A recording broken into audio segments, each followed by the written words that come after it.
Hello, Star Wars fans and collectors. It's me, Jedi98, back again with another Star Wars live stream. In today's Star Wars live stream, we're going to be doing Star Wars: The Clone Wars Season 7 review. This is episode 16 of the Star Wars Conversations live stream, and I can hear me talking again. Shut up. There we go. That's muted. Yes, episode 16 of this Star Wars: The Clone Wars Conversations, the final Star Wars Clone Wars season. And in my last stream and previous streams that we've done, I've got Lewis and Alonn here to talk about the Star Wars Clone Wars season finale and the season itself and get their reaction on what they thought of this great Star Wars: The Clone Wars TV show. Hello, guys. You all right? All good? Yeah, I'm good. How about yourself? Good, mate. Good. We discussed it before we went on there. We were saying that the Clone Wars season has come to an end. They've ended it really well. And it was just a fantastic way that obviously Dave Filoni came back to fans and said that we are going to finish off the Clone Wars TV show. And the Siege of Mandalore, we've been waiting for God knows how long, and we got it, and they ended it really well, and the season as a whole, really. So what we're going to do is we're going to discuss each individual episode, talk about the arcs, and then eventually get onto the main part that we wanted to see. That is the Siege of Mandalore from episodes 9 to 12. So before we start the stream, first, initial reactions from the pair of you and myself. What did we think of the season as a whole, and as the season finishing for one last time? Wow, brilliant. Yeah, as I said before, it was kind of like a dream, like kind of thing. No one kind of expected would ever be back. You know, like when it was kind of like one of those things we'd seen some of those animatics and stuff before, but like just seeing it in person with that new animation, the new designs they gave the characters, pretty like it was quite dreamlike, kind of seeing some of that stuff actually happening. You know, something a lot of us never thought would ever happen. So yeah, for that alone, it's pretty just mind blowing that it actually happened. Yeah, my mind was blown by how evolved, how the animation has evolved, and also the characters. Like I saw a picture recently comparing like Rex and Ahsoka from 2008 and Rex and Ahsoka from 2020, and dude, the difference is very stark. Like it's so the animation is so evolved, and it's amazing, and like you see things that they've not done before, like change the focus in the shot. That they've never done that before in Star Wars: The Clone Wars, and they did it like a few times this season. And I was like, dude, they've never done that before. That's awesome. However, I do kind of wish that it was. I mean, I do wish that it was longer, because they do have material to make more, and the middle arc with Ahsoka and the Pikes and whatnot, it didn't really feel like final season material. But I I understand why it had to be there, but I feel like it was maybe stretched a little bit too much. But again, it feels like I'm nitpicking over something. I'm just glad that we got this final season, honestly. And the action is amazing, the animation is amazing, the music brilliant, and the characters. It was just so fun to watch those characters on screen again, one last time.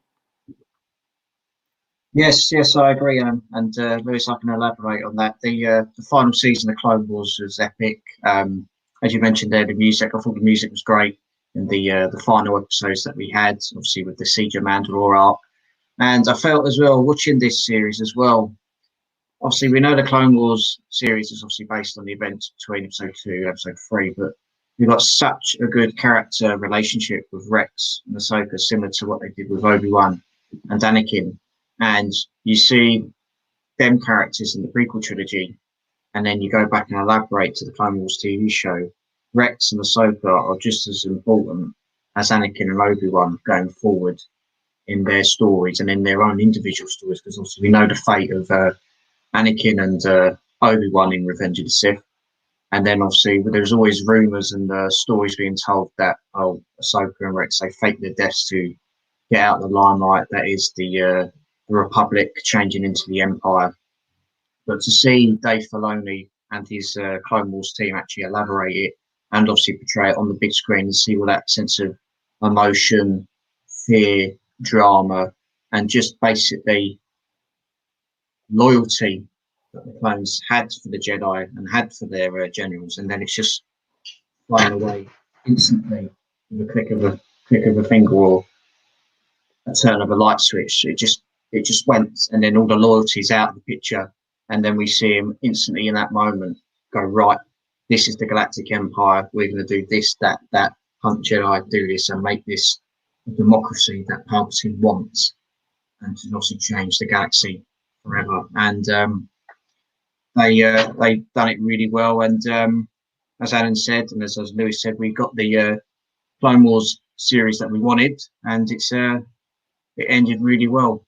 But it's a TV show that I know Lewis and Alan can elaborate on, that has touched so many Star Wars fans for years. It certainly touched my heart, because obviously growing up watching the Clone Wars from 2008 to 2020, and just to see the gap that we didn't have any Star Wars movies until The Force Awakens came out back in 2015. But that weekly period of getting up, knowing that Star Wars: The Clone Wars is going to be on either a Saturday or a Friday night or a Monday, whatever day they scheduled it, I don't know the exact date, but when that day was scheduled, it was always a sense of excitement, enjoyment, and just having the privilege of watching one of the best arcs that is in the Star Wars universe. The Clone Wars arc between episode 2 and episode 3 was always elaborating and always told that, the Clone Wars is this, Clone Wars is that. The way we got it on the big screen from the first season, including the movie, up until season 7, was fantastic. And there are arcs in the series that are a bit iffy and a bit, well, why does this have to be in there? Why does that have to be there? But you scrap that aside and you forget about it for a brief moment. The Clone Wars TV show is one of the best animated shows out there. And I say one of the most iconic. And if you want to get in the way of watching Star Wars, watch the films, but especially watch the TV show, because it's just something that people can relate to. And like with the original trilogy of people growing up watching the films and getting passionate and obviously relating to the characters, younger generations and younger fans can relate to this show because it's just blowing everyone out of the water with it, and it's such an iconic season and franchise that people love and enjoy forever. So yeah, that's my little rant on it, if you know what I mean. Beautifully said. Yeah, I was just dropping papers. I was just obviously just elaborating on it, just saying that what you think of it, because as I said, it's touched so many people's hearts for years, and it's just so iconic with people. And yeah, a good friend of mine was just talking about it every day, every week. Oh, see this episode, see that, see this. It's great, and you can just relate to it and just enjoy. That is Clone Wars, really. So before we get into the actual stream about talking to the episodes, I really need comments that have popped up. Just double check. You mean the chat? No, the chat now. Yeah, if there's any comments. Yeah. Okay. Yeah, there are a couple comments. Yeah. Crown Vixen V8 says, "Hey Jack, how are you?" Oh, I'm doing well, thanks. You doing all right yourself? We'll probably hear later on and everything. Yeah, but yeah, doing fine, mate. I haven't seen it in a long time. We are all doing very well. So yeah, that was our obviously response and obviously reaction to the Clone Wars as a whole, including season 7. We're going to start off with each individual episode arc, We'll talk about it, and if you've got any reactions or any reviews, please let us know in the comments with questions and everything. So I'll just read this briefly. On July 19th, 2018, Lucasfilm announced at San Diego Comic-Con that the Clone Wars would return for 12 episodes and to be released on Disney Plus during the service's first year. The 7th and final season premiered on February 21st, 2020. So the episode arc that we're going to talk about first is the Bad Batch arc that consists of 4 episodes. So the Bad Batch arc, episode 1. As Jedi generals Anakin Skywalker and Mace Windu lead the campaign on an Axis to defend the main Republic shipyard from Admiral Trent, they find that the Separatist droid army had always been one step ahead of them in every engagement so far. Commander Cody, Captain Rax, and the Bad Batch, an orthodox group of clone commandos with desirable munitions, to go behind enemy lines to discover the source of the Separatist series of victories. Inside the Separatist command center, Rex hears a mysterious signal feeding battle strategy to the battle droid army, leading him to believe that the long-lost clone trooper Echo may still be alive. So, lads, what do we think of the Bad Batch arc that was released? Because we obviously kind of knew what it was about with the unreleased version of it being uploaded on YouTube. What do we think of this Bad Batch arc with the characters and the battle and axes? What do we think?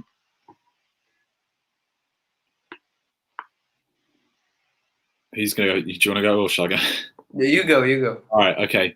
Yeah, it's one of those ones that we'd kind of seen already, but it was still like pretty great to see it on screen. They made a couple of like changes here and there, which was, you know, made it new, kind of fit it in with that kind of final season kind of deal, because it was, you know, those Outer Rim sieges that we hear about in the movie, you know. So it was like kind of elaborating on that. But yeah, it was great to see, you know, those kind of like superhero-esque clones with these different like kind of powers and stuff. Yeah, different powers and traits, which are pretty cool. It was nice to see each of them have like a different kind of like ability and stuff. And it's a shame that they kind of, it was in that last season we got to, because, you know, as you mentioned, you see Echo come back and he kind of joins the team at the end. And it's kind of a shame that there was going to be another arc, I think, with them in, and it's kind of a shame that they never, you know, we never saw any more of them. But maybe we'll get a book or something, because I really want to know what happened to them with Order 66. Did they turn? Were they under a Jedi general? No, I don't think so. They're probably just cruising in their ship, you know, doing these kind of off the book missions and stuff. So who knows? We might see them again. Maybe they joined the rebellion. Maybe they completely turned. Maybe they became like Imperial super soldiers. Who knows? But it was great seeing, you know, Anakin come back. You know, Obi-Wan, there's that great scene with Padme and Anakin, which was I think new, because there was the scene they cut where there was, I don't know if you've seen it with the pin-up art of like Padme on the side. Yeah, Dave Filoni scrapped it, said we don't really need it. Yeah, but yeah, overall, I think it's a strong arc. It was a good way to start it up. It was like kind of, it was all with the clones again. You know, we saw Rex, we saw Cody, we saw Obi-Wan, Anakin, Mace all back in it. Reintroduced Echo, so it was nice to see them like back on the screen, and it was all great. You know, kind of classic Clone Wars. And just to hear that theme again, and then just see the quote, and then obviously the narrator talking and everything was just great. Just sitting back and going, right, this is Clone Wars. This is what we want. This is what we were waiting for. Yeah. Anything to add on? I love the Bad Batch. I love the arc overall. There was some awesome action in that arc. The Bad Batch, the task force, is, I think, just very fun, a very fun bunch to follow, and I mean, it was, I think it was a good arc overall. There were some great scenes, like there was a few one shots here and there that I thought were executed brilliantly. Again, the action along with the music, brilliant. And there were changes here and there from what we've seen in the animatics a few years ago. it's kind of a shame that that we don't really like know what happens to them next, and like and it's kind of, I feel, out of nowhere that Echo joins the Bad Batch in the end. But I also understand why he does that, because he's no longer like he's no longer a regular clone, and like there's I guess he wants to feel like he doesn't want to like feel like the elephant in the room with the regulars, with the rest of the 501st and the rest of the army or whatnot. And at least with the Bad Batch, he knows that that's what the task force is all about. Like, it's made of elephants in the room. So yeah, pretty great arc overall. It was nice to see Rex and some I guess special clones in action. And okay, mate, that's all right. Funny thing though, I read that there was also an Imperial Task Force 99 in the comics. Do we know if that's the same force? Yeah, so I'm wondering if it's the same squad or a different made of, or is it just called the same but made out of different members? Which now that I'm reading it, I'm on the Wikipedia page of that task force, and apparently, it is made out of different members. Yeah. Well, So is it the one with the Stormtrooper with the lightsaber? Is that in the canon comic book I've seen? I don't know if I've not read them, but isn't there a Stormtrooper with a lightsaber? Yeah, it's a green lightsaber. Not that I've seen, but not that one, because I'm not familiar with some of the newer canon stuff. No, neither am I. I need to brush up on my canon history again. Yeah. But yeah, there's another Imperial Task Force 99. I don't know if it's the Imperial version of the Bad Batch or something else, but yeah, it's there, it's canon, and it's interesting. Might read on that later. Okay. I think I might have to take up on your offer with that. Good stuff. Good opinions there. Let's respect that. Going back to the episode, as we said, we see the Bad Batch. Going through the episode, obviously we see that's Clone Force 99. We see that Clone Commander Cody gets injured in action. And obviously there's the Clone Trooper Bad Batch squad consists of obviously 4 Clone Troopers. It's got Crosshair, a Clone Trooper brilliant with eyesight abilities. We see Wrecker, a reckless Clone Trooper with enhanced muscular form, and obviously Tech, a clone with enhanced mental capacity, and intelligence. They also had their Clone Sergeant, that was led by Clone Sergeant Hunter, a clone with enhanced sensory abilities. Each member of the squad had a skull icon on their Clone Trooper armor, which could be seen as an unofficial logo and helped set the 4 apart from other clone units. And obviously they also mentioned they called normal Clone Troopers by their nicknames Regs. And following the Battle of Anaxis, obviously we know Clone Corporal Eppo eventually joined the squad and eventually became the Bad Batch and everything. The other bit we see in the episode, we also see the Bad Batch. They use the gunship door for cover when their ship gets shot down. We see the clones eventually take out Droid Outpost, and then after that we eventually see Rex hear Echo's voice on the algorithm and finds out about a planet called Skako Minor. So yeah, that's pretty much it for the first episode of Bad Batch. Obviously, I'll just quickly mention my opinions on it. It was a good way to start the episode. As I said, to see the Clone Wars logo again and obviously hear the music on the big screen was great. The action, obviously the animation that has improved over the years was great. And as we've all said, it was a good way to start off the Clone Wars series again. So that was the first episode of the Bad Batch. We're going to move on to episode 2, A Distant Echo. Anakin, Rex, and the Bad Batch launch a dangerous rescue mission under the assumption that Echo might be alive. Their last infiltration leads them to Skako Minor, where after a brief skirmish with the natives, they trace Echo's signal to Wat Tambor's facility. There, they discover Echo is alive, used as a living computer by the Techno Union. So, episode 2.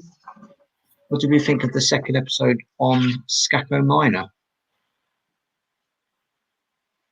We'd like to go first again. Who's going first? I'm trying to think of what.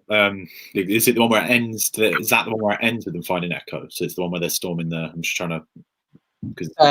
Yeah, it's those Echo. It's where Tech and Rex go in there and they discover. Yeah, I've got brief parts of the episode, so I'll read that out as well. So you can visualize it in your head. Where is it? Obviously, they meet the natives and everything, and obviously Anakin mentions it's a stealth mission, and obviously Wrecker wants to cause damage, and eventually, as I said, Rex and Tech discover Echo's body. It's the one where they're flying.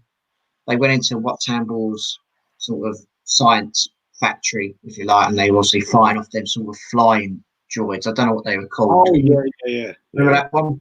Yeah.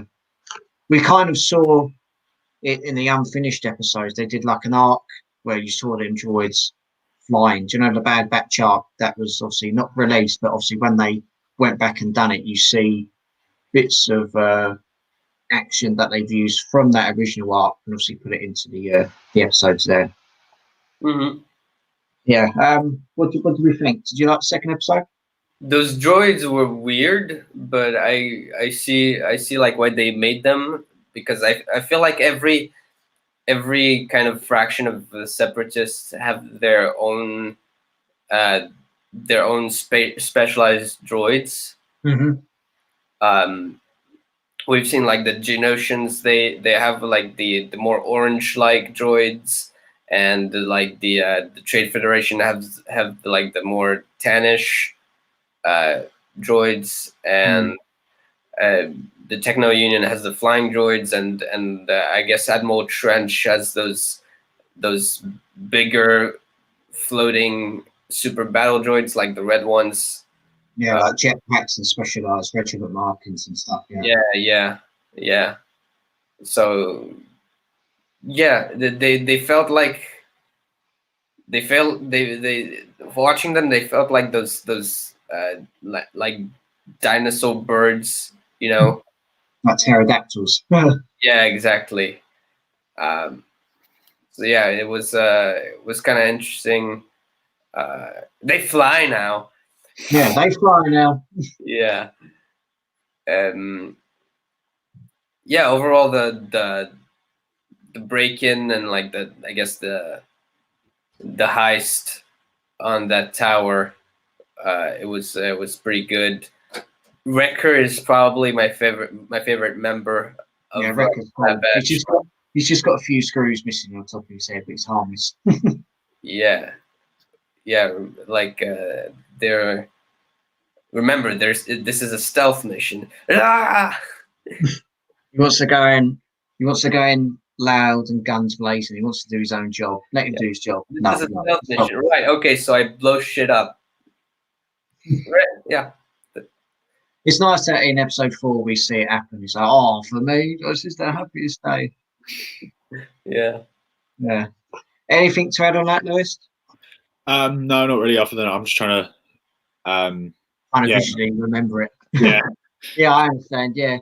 I'm going back. I thought they obviously, as Anna mentioned, it's a stealth mission, and obviously we see what the what Tambor is capable of and everything. Obviously, we know his fate in Revenge of the Sith, obviously, because Anakin kills him. We don't see Anakin killing him, but obviously he kills him. But it's obviously it shows you that Rex is miles ahead of any other clone trooper. He just thinks before things happens, and he's just out there just to rescue a brother of his that, even though he's got millions of them, he's just in the Clone Wars season. He has a special attachment to Cody, Fives, and obviously Echo, and obviously an attachment with Heavy, but obviously Heavy died on the Rishi outpost in season 1. But it was a good episode, and Rex would go out his way to save anyone. So good episode. It was nice to briefly mention see that picture as well. I don't know if that was in the first episode, but there's the picture of all of them, together with Fives and Echo and Cody, That's I think, right. and Rex. That's right. Yeah. So we're going to move on to episode 3, On the Wings of the Caradax. Anakin, Rex, and the Bad Batch escape Wat Tambor's facility with Echo and fight their way past Techno-Union droid forces. They retreat to the native village, and with the help of the locals, they defend Echo from the reinforcements sent by Wat Tambor to recapture the Techno-Union's experiments. Just briefly mention more about the episode. Obviously, as you said, there's new droids as well. We see a droid as well that I don't know what it's really called, but it electrocutes any moving enemies that are in a small space. Mm-hmm. And we also see that Rekko blows up the science lab, and also we see the flying droids as well. Obviously, they chase, and obviously. Clones eventually make their stand in that village. Minor. What did we think of that episode 3? It was one of the more short ones, wasn't it? I remember it being quite a short one. Yeah. It was the shorter. I remember they escaped on the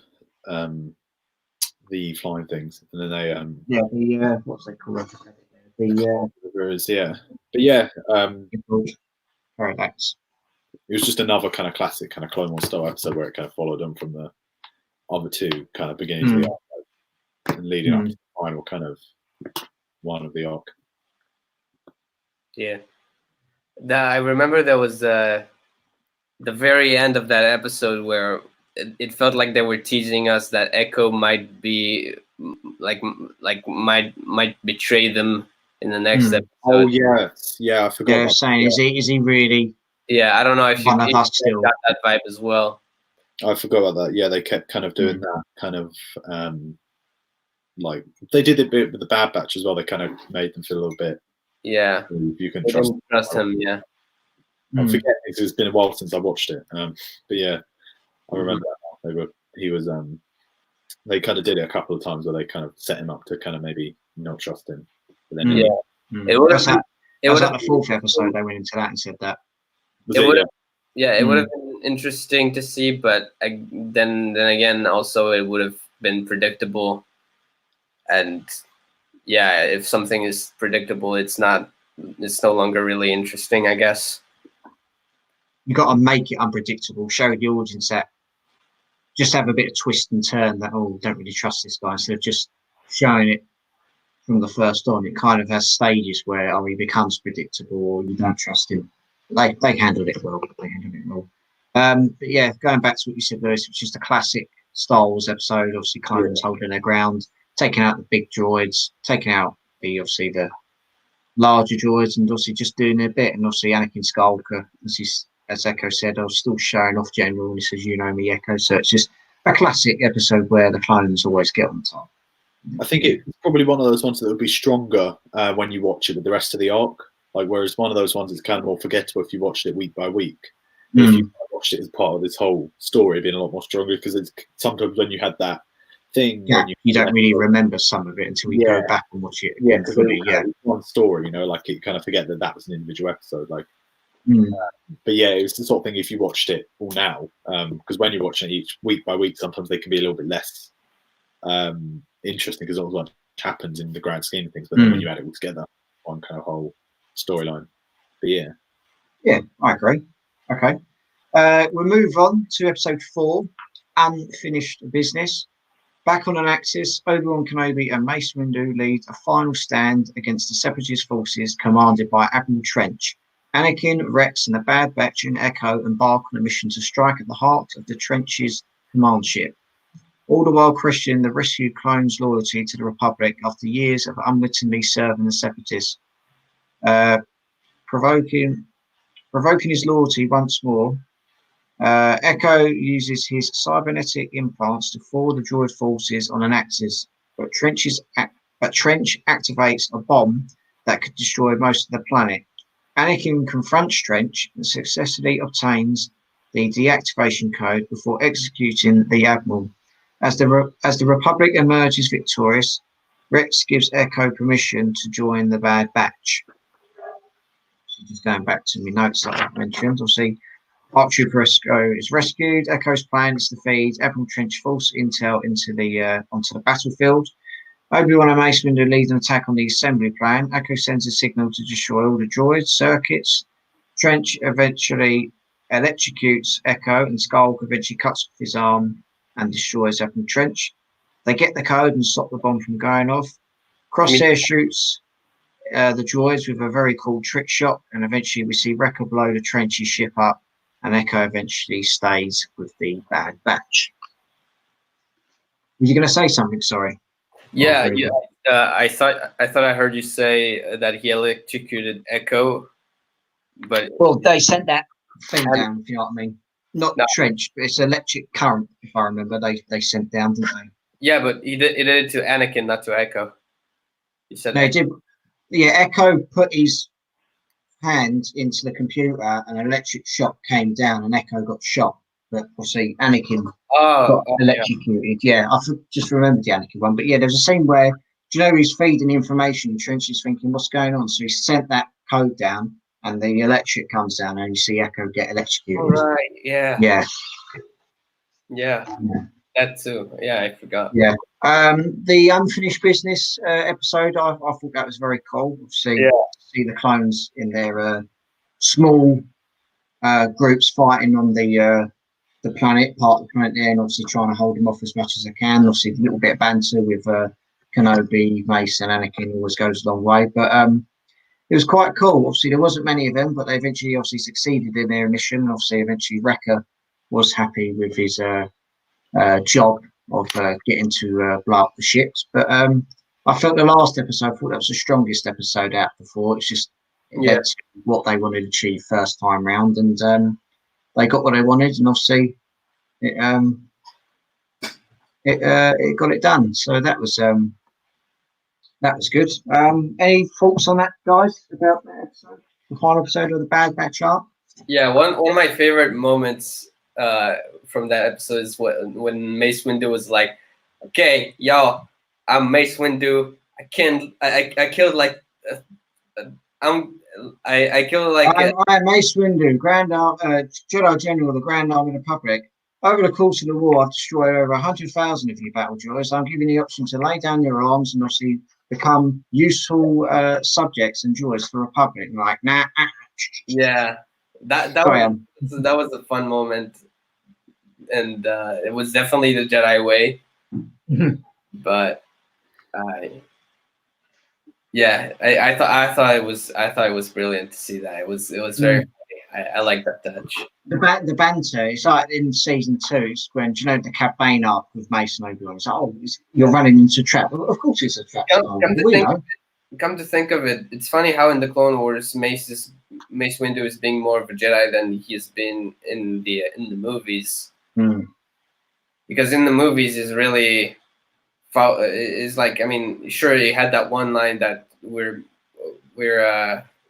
peacekeepers, not soldiers. Not soldiers, yeah. Yeah. Take a seat, young man. But then throughout the rest of Attack of the Clones and Revenge of the Sith is more of like a Jedi that deals with politics and whatnot. And clearly, and then like we see especially in this season the difference between the Jedi that serve the Republic and are part of the Jedi Council and part of the Jedi Order, and the person representing what a real Jedi is supposed to act like in Ahsoka. Yeah, I agree. Anything to add on that, guys? Lewis, got anything to add on the Bad Batch part?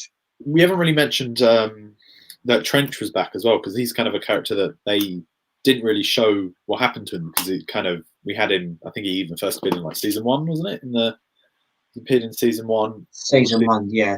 and then he kind of reappears again and again in different episodes. I think again in He season. appeared at the start of season 6. Yeah. The sisters. Yeah. Called Cool. sisters. See him The back. Templar sisters. That's it. Yes, to see him back again. And it kind of there's that cool scene with Anakin as well, where it kind of shows his a bit more of his kind of darker side. And it's foreshadowing his future as well, obviously with the limbs as well. Because obviously, we know that he lost both legs and his left arm in the duel with Obi-Wan. So I just noticed as well, it's foreshadowing something. It's like you said before, the prequel trilogy. Maul, obviously a dark disciple and everything. Count Dooku, fallen Jedi, and obviously Reva's a cyborg. It's all the 3 stages of obviously Anakin's fate. That is him becoming Darth Vader at the end of Revenge of the Sith. Mm-hmm. But please continue. Sorry, Lewis. What else was you saying? No, that was it really. You just get more of that kind of classic Clone Wars kind of stuff, the great stuff from Anakin. There's nothing else other than, it's a nice bit of closure for some of those characters again, like Echo, Trench, that we didn't like. We kind of didn't. We knew what happened to them through the animatics. Time to see that. It was kind of optional for Echo to go with him because obviously, even though he was a clone trooper, he's probably thinking, well, I don't really serve a major purpose like he used to. Obviously, he was an ARC trooper, one of the highest ranks you can get as a trooper coming through the Grand Army Department. He's just thought, well, I'll just go and change my life a bit and go with people who I have things in common with. So it was a nice way for Echo's story to obviously be completed. And as we said, it would be nice to see from a comic or even another perspective to see what happened to them. But if Hasbro are watching or any other top dogs at the Star Wars headquarters, make figures of the Bad Batch, please. Yeah, definitely. Yeah. Definitely. Yeah. That's the one. We'll talk about the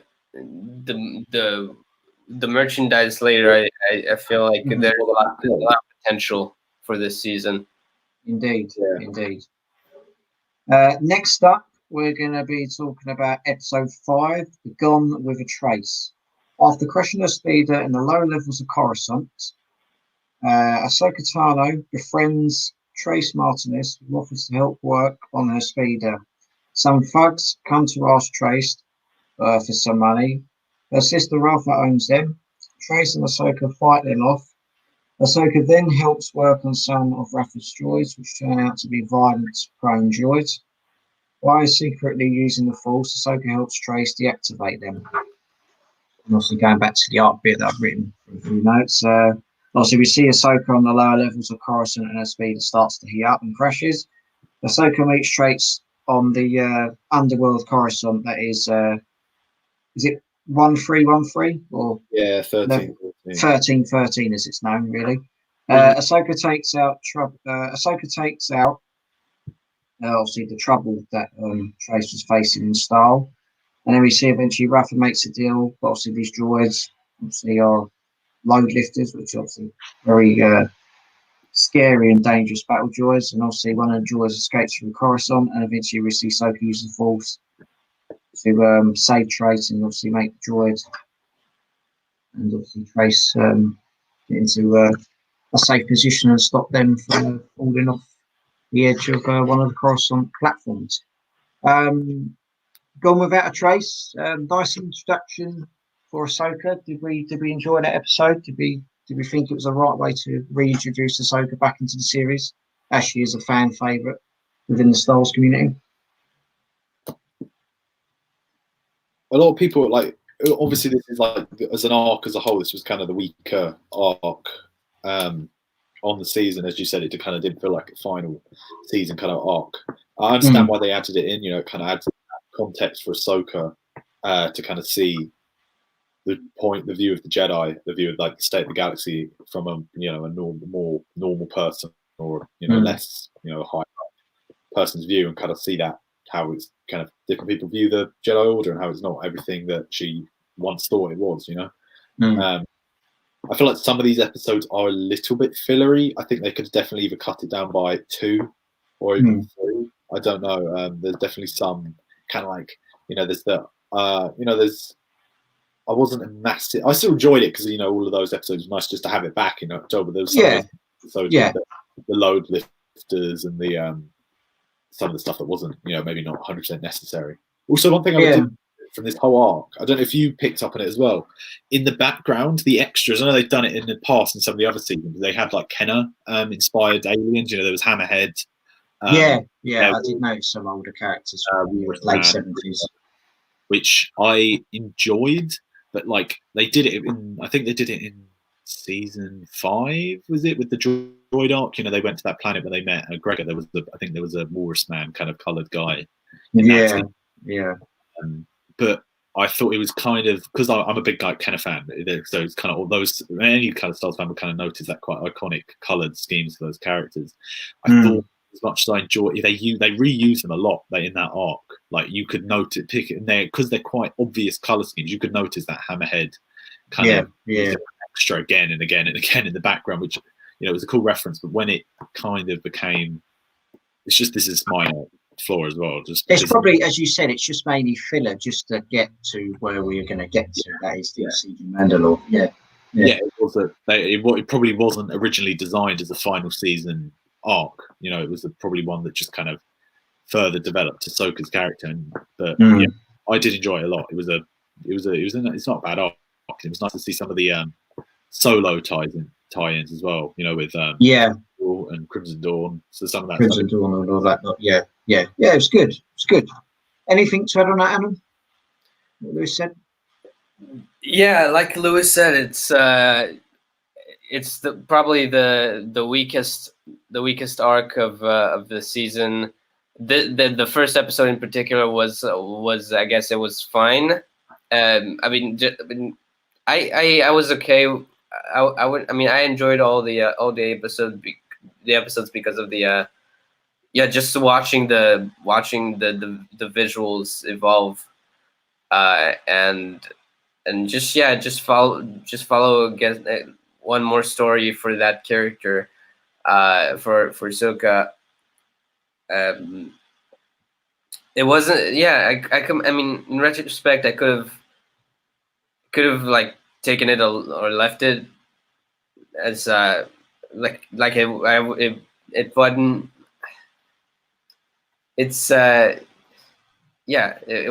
wasn't very interesting to watch. It did feel like kind of filler, even though it did lead to the ultimate arc of the series, and I guess it was necessary of arc to connect with the ultimate arc. There's some good parts. There's great visuals, all in all, good music. But yeah, I definitely agree that it was probably the weaker arc. I do kind of wish it might have. I wish it would have maybe been different, and maybe more appealing to the audience. Yeah, I know you haven't covered all the episodes yet, but like I remember in episode 7 and 8,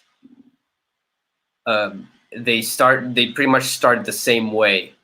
They're in the three of them are in the jail cell, and they say pretty much the exact same thing. They have the exact same conversation. Yeah. Well, it's what Louis said. Maybe it'd been better if it's just say 3-episode arc. Maybe 3 episodes would be acceptable instead of 4. Yeah, but then again, if it were 3, then it would have been too easy for them to escape, which it shouldn't be. Sure. Yeah, because there's that whole episode. It's the 3rd episode in the arc, isn't it, where they escape at the beginning and then straight at the end they'll put back in the same cell they came from. Yeah, there was like physical, like progression, but I feel like there was like the progression with them, their attitudes and how they, kind of. Yeah, it felt, You're just seeing what they want to strive to achieve to find their way out. It was character development with I don't remember. There's Trace, and I don't remember the other one's name, but Trace and Rafa. Rafa, yeah. Trace and Rafa. That's it. Yeah, they kind of had character development, but there wasn't like development plot-wise because they were back exactly where they were. You could say they were just filler characters, because there's a video online where Dave Filoni explains why these sisters are important. I don't really know. So, do you know anything about why they were important to this arc? No, I know the video. I haven't seen that. No, I know they did change the gender of Trace. I know she was originally meant to be a guy in the original animatic forms. I don't know if they changed it because they didn't want any more kind of like a love interest for Ahsoka or anything. But she was changed into a female in the actual film, like finalized ones, where she was a male, I think, in the animatics things. I didn't go back and look at that. Yeah, going back to what you said, it's definitely not the most, obviously,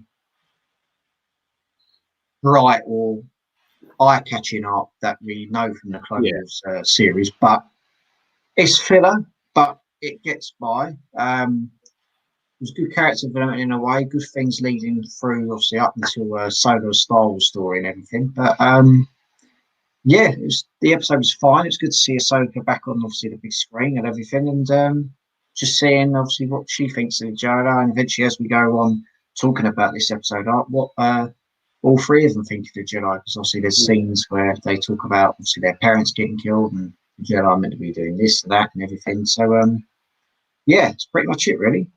We'll move on shortly. You can say something, sorry. Oh yeah, there was the scene in, I think it was the third episode or maybe even the second one, where they followed the Republic blockade, and Anakin was that he felt her presence. Yeah, that's right. I've got it written down on one of my notes here somewhere. Yeah, it was a mirror. One of the episodes in Return of the Jedi. Yeah. That was brilliant. Yeah. Where is it? I've got it on one of my notes down here somewhere. So yeah, that was episode 5. We'll move on to episode 6. Deal, no deal.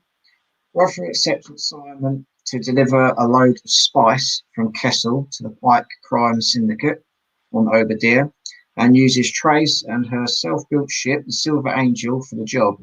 And Ahsoka argues with Rafa that the Pikes might not claim just the spice, but the ship as well. Trace jettisons the shipment into hyperspace. Ahsoka tries to deceive the Pikes into thinking that they have been double-crossed by Kessel King's Yakuba, but she and Trace eventually get captured instead.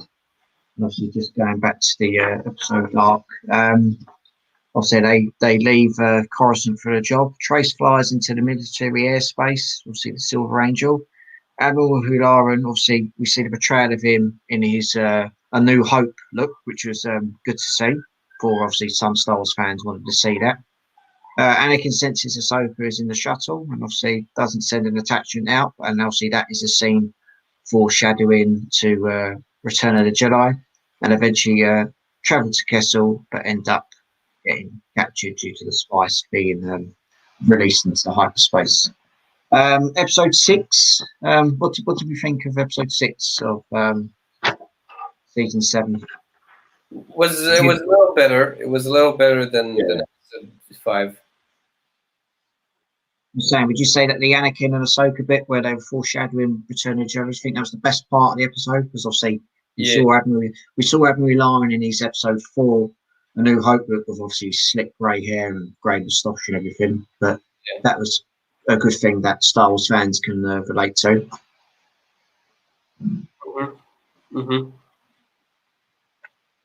It was definitely like an improvement on the. It was definitely a development and a more improvement on the than the first one. It was quite good. It kind of left on a bit of a cliffhanger, didn't it? With them, was that the episode where they got caught in the tractor beam? Wasn't the next one? Yeah, it was that one. That was the episode. Episode 6. I think they double crossed them, and they did, and it was quite cool to see. Like, and Ahsoka knew all these kind of like dangerous elements in the galaxy, whereas the two kind of more unexperienced sisters didn't like kind of know that the Pikes were a big deal, and they can't just double cross them like that. And there are big threats out. Whereas we know from obviously season 5, Yeah. obviously him forming up with Crimson Dawn, the Black Sun. Yeah. Who else? Who else was joined up? The Black Sun, the Pikes, the Huts, and all that lot. So we kind of know what they are going into them episodes. Gangsters in the galaxy, whereas they kind of didn't, maybe underestimated them a little bit. And it was interesting to see, Ahsoka knew about the Republic, ways of how they work. The blockade and how they organise their ships going into space. Yeah.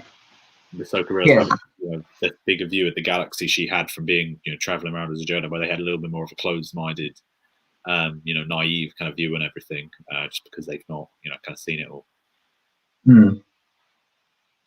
Okay. Anything to add on that, Adam? Not much, no. Not much. Okay. All right. We'll move on. We will. Where are we now? I believe it's episode 7. It would have been cool. Episode 7. Yeah.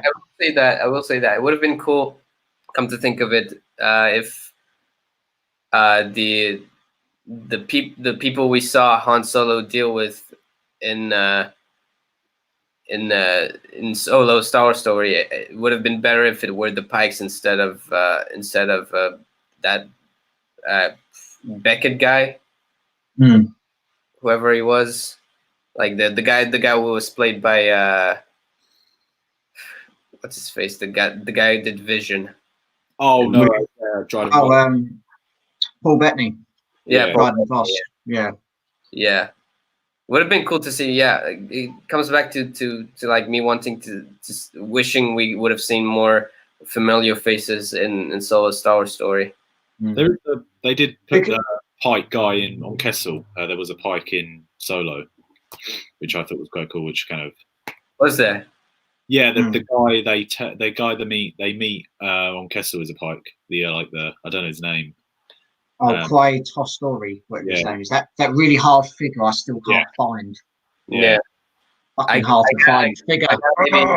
I gotta maybe watch that movie again. I only watched it once and didn't pay much attention to it. So that figure is so hard to find. Need more. Yeah, never came out of it. No, so fucking hard to find. Anyway, that's enough about my personal. Yeah. But yeah, well said, lads. It's been nice. We've even seen, I don't know, maybe Lady Proxima briefly, or Morlach, from Solo, but it is what it is. It is what it is. What episode are we on now? We're on episode 7, aren't we? Yeah, episode 7. What one to give this? Yeah, Bill knows it. Yeah. Episode 7 is Dangerous Debt. Ahsoka, Trace, and Rafa attempt to escape their imprisonment by the Pike Syndicate. The Martinez sisters reveal that their parents were accidentally killed by the Jedi as they apprehended Zero the Hutt on Coruscant. Ahsoka secretly uses the Force to aid their escape, but 3 Mandalorians catch their sight of her. Ahsoka and the Martinez sisters end up recaptured by the Pikes. I'm obviously going back to what I've just briefly written here. Obviously, the gang are in prison. They mentioned that they lost their parents by Zero the Hutt. One of the Martinez sisters, Rafa, she gets tortured for information. Also, there's a cool scene where one of the Pikes eventually gets squashed by the door when they're escaping. And Ahsoka fights like Anakin in a way, obviously with maneuvers and everything. And we also get introduced to the Mandalorian that is Bo-Katan. Dangerous Debt. What did we think of that?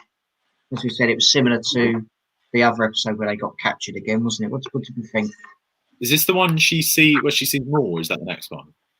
No, that's the next one. Oh, but that's the next one. That's the next one, Together Again. Oh, okay. Yeah. So it's the one where they escape and then they get captured again. Yeah. Okay. I think I've really got it down there.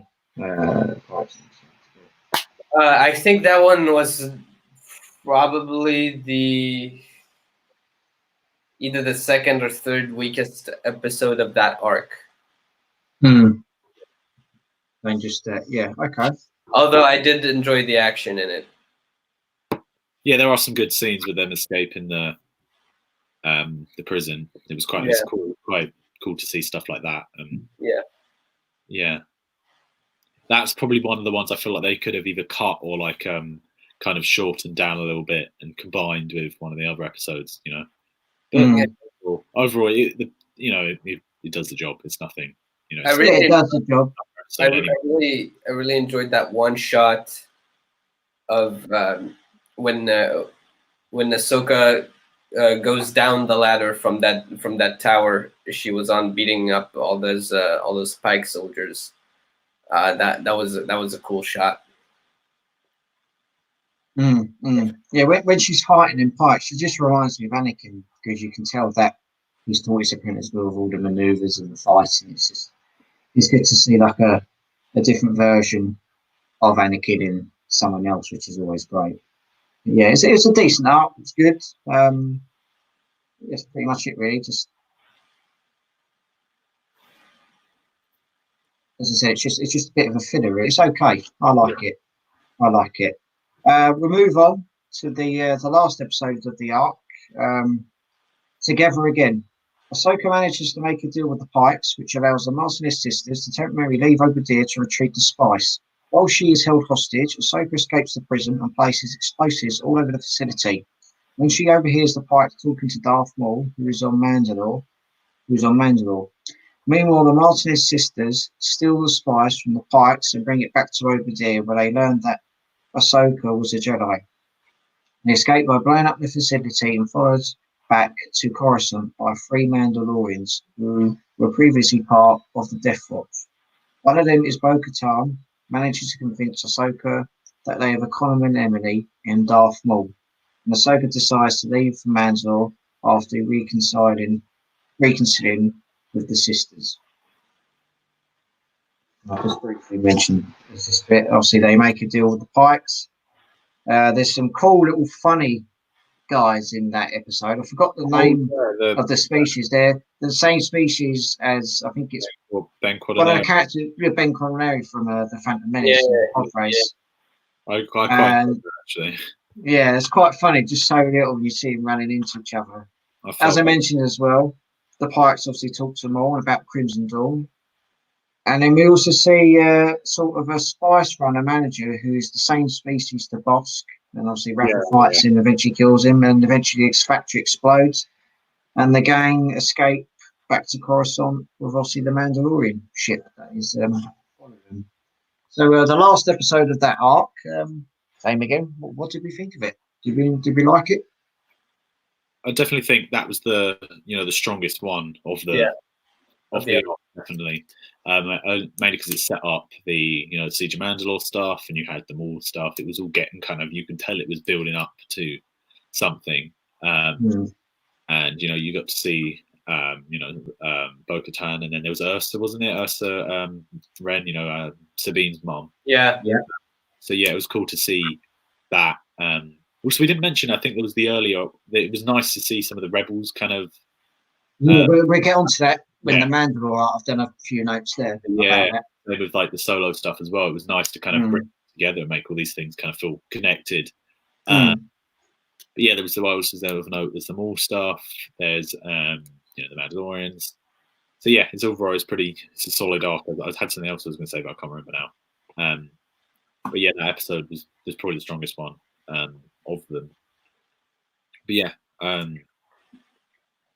that's all I was say.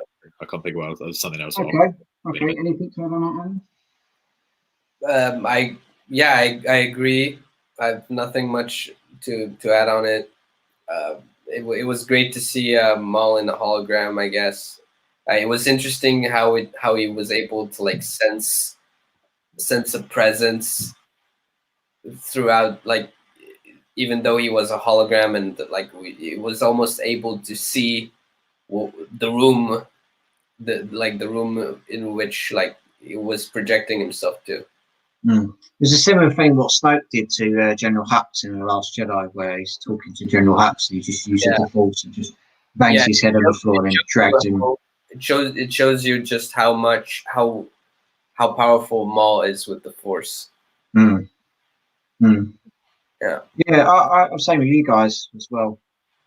It's the more powerful part of the arc. Obviously, it's foreshadowing what we're going to see next. That is the Siege of Mandalore, which every probably Clone Wars fan was waiting for years and years to come. It was executed really well. Good bits from obviously leading up to Solo and Rebels, character development there and everything. And it was just a good way to leave the Martinez sisters on Coruscant. Whether we knew anything there or about their fate, it's another question for another time. But there's a decent arc. It is the not so strongest or the weakest arc out of the arc in the season, but it gets by, and it just fills the gaps that we are want to talk about, which is the Siege of Mandalore. Now, before I move on to the Siege of Mandalore, I'm just going to check the comments to see if there's any few more comments to see what's been happening, and then we'll get on to the main after his response, that is the Siege of Mandalore. Do we have any new comments? By the way, I haven't checked. I've been so focused on the middle. Quick as well. What do you think? What do you think spices? Because I know they kind of it's always something they kind of reference even in the original trilogy. But what actually is it? Is like they say it's drugs that can be used for. It could be a type of food product. It could be munitions, medicine. Because they mentioned briefly medicine, didn't they? It could be medicine, a drug, or just stuff, or just illegal stuff for say higher crime syndicates for the Huts, the Heights, Crimson Dawn, the Black Sun. Just maybe gangsters, really. It's just probably maybe a black market good. I see the character you talked about, who is a Pike in Solo Star Wars story. Yeah, that was not obvious to me. Yeah, I remember just seeing it because they announced there was a Lego set and it looked like it. They should have went with a more familiar design. Honestly, that was not obvious to me that it was a Pike. Going off what you were saying earlier as well, Jack, I did look on eBay. He's not actually that expensive. He's like 14 quid. Oh, he's okay. Well, I must have been looking at the American eBay. If he's 14 quid, I'll be able to get him. Send us the link now. There's another one for bids. There's a couple on it. That's all right. I'll send it over. Lewis, we'll make a deal. We'll get two.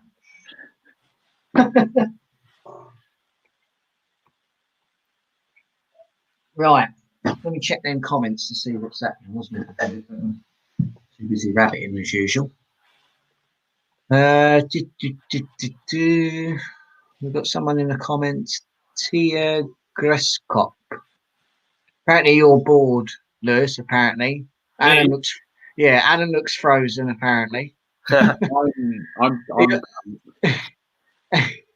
He also mentions, there's a good question here, who's your favourite characters from Star Wars and why? I was just thinking, favourite characters, should we do favourite characters from the films, like prequel, sequel, and original? Who would like to start? For me, it's Anakin Skywalker and Darth Vader. It's my number one favorite. Then out of order, it will probably be Maul, Ahsoka, Sidious, Rex, and Chewbacca. Lovely. Favorite character for me, I've got a couple. Prequel trilogy, it's Kenobi, Ahsoka, Skywalker, and Maul. Original trilogy, it's Han Solo, Vader, and R2-D2. And then obviously the sequel trilogy, I do like Kylo Ren, Rey, Finn, and who else is there? Oh, Poe Dameron. A few characters there. But yeah, that's just over my bit. And then Clone Wars there, obviously Rex, Ahsoka, Cody, Cad Bane. Yeah, that's pretty much it really. I've just got a vast range of favourite characters. Lewis, do you have any characters? For me, Han Solo. I love Han Solo and I love Boba Fett. They're like my main two. But I also like, Anakin, Vader as well up there. And there's too many. There's too many characters. It's very hard for me to pick. Grievous. Dooku, Maul. There's too many good characters. But yeah, Cad Bane as well is up there. Mm. I'm not bored. I'm working. I'm got deadlines. Yeah. I'm working.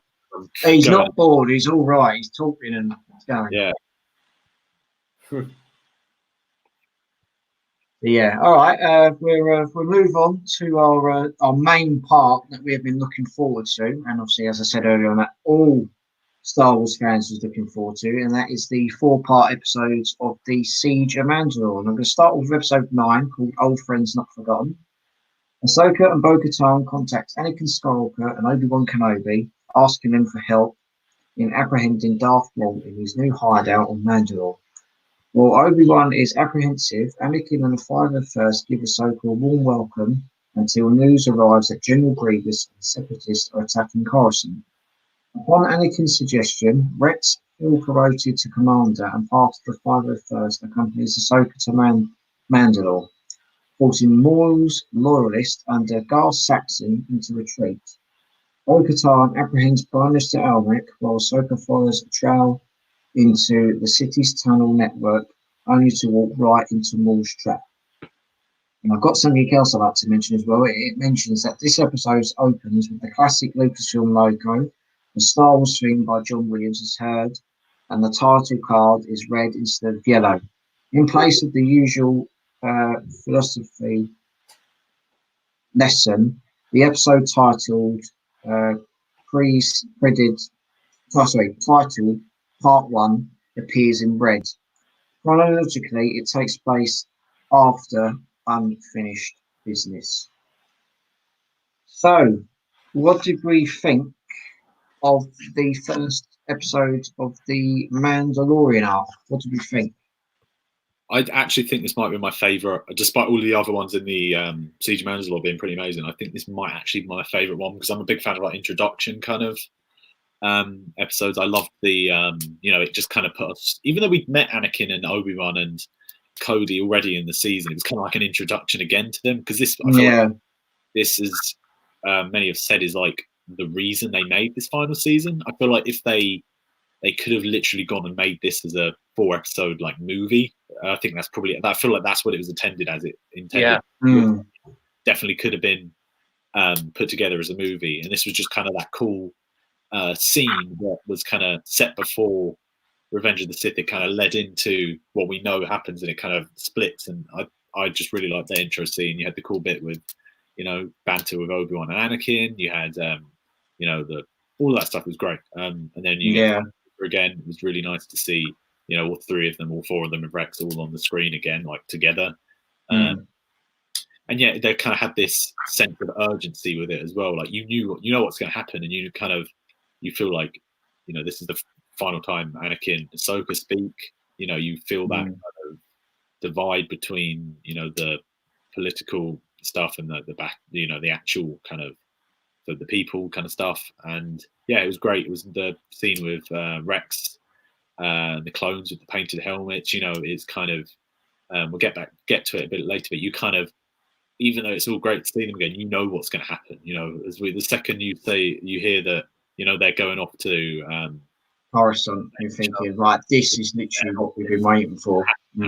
Like the end game, pretty much, of this. Yeah, because when they're attacking Mandalore, it's at the same time where we see Anakin and Obi-Wan arriving late with their Jedi starfighters, and it goes, and they're just fighting at the same time. They're going to action at the same time. So when we can go back and watch Revenge of the Sith, we can say, oh, this is the time where Rex, Ahsoka, and the 322nd Legion were on Mandalore trying to apprehend Maul.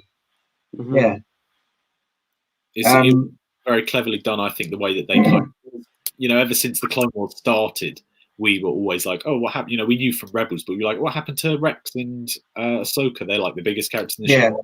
We was always told that they faked their deaths, but well, how did they?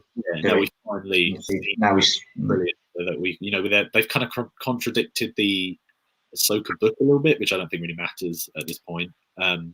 They've the Fulcrum thing as well. I don't know how that really works, but I thought it was a cool kind of call out to Fulcrum. Saw Gerrera kind of links everything together as well.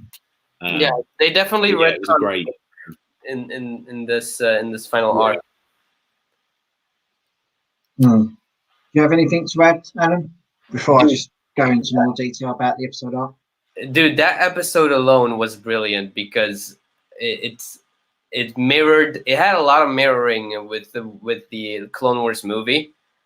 Old school. The way it started the way it starts with Obi-Wan and Anakin on this bridge fighting droids. Then they're being called for like a transmission from the Republic or something like that, and then we see Ahsoka landing with the shuttle and entering getting out of the shuttle, being greeted by Obi-Wan and Anakin and R2-D2. I never thought about that actually. Yeah, it does. Yeah, I was getting 2000 goosebumps. And Anakin's so eager to talk. She's like, not that. No, we need to do this. Yeah, I was getting very nostalgic, and then later when they go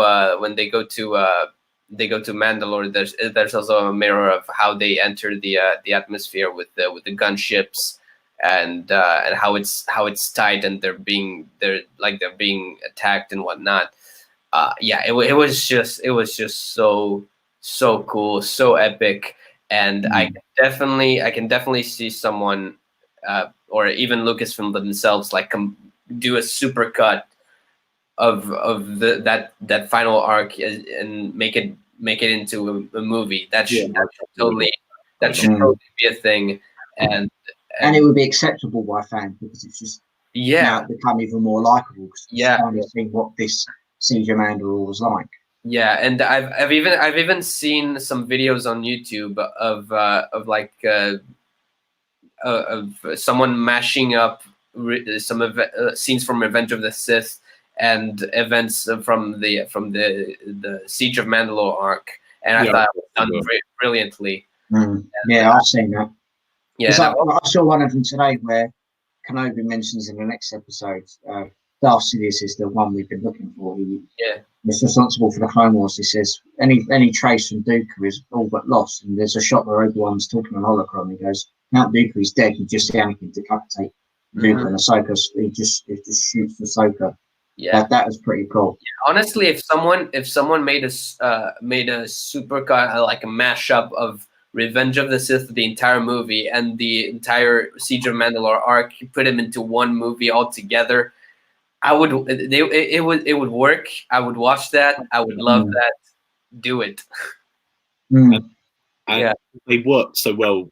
We'll get to it in the third episode, but they kind of link so perfectly up with each other. It could just intertwine so perfectly. It was definitely, that was probably my favorite part of this, that we knew we were in Revenge of the Sith at the same time as all this kind of stuff was happening. It was nice to finally see what was going on with the characters, But I love that it plays into events that happen in Revenge of the Sith. It's not just up to Revenge of the Sith. It's also playing into the movie. I think it's brilliant. Yeah, everything we've been kind of looking forward to, because we knew it was going to eventually, go and link up straight with the end of the beginning of the movie, and even surpass it as well, which I think was very cool. And I like that this is where we realized that Ahsoka and Rex were the main focus of this season. Yeah.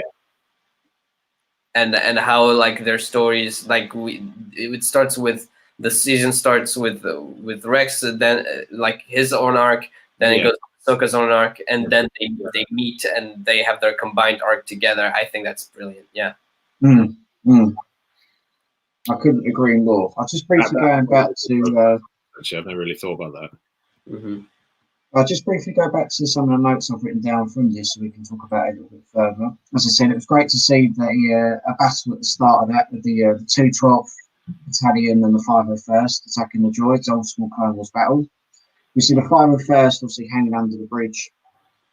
Everything, and obviously we also hear the classic theme from Star Wars Episode 4: A New Hope.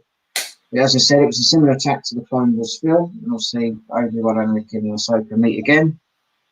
We also see something that we only saw briefly in the Clone Wars TV show, but it's good that they've obviously elaborated on that and shown it a little bit further. We see Obi-Wan, he mentions that he doesn't want his feelings to cloud his judgment, because obviously we know that he had a lover.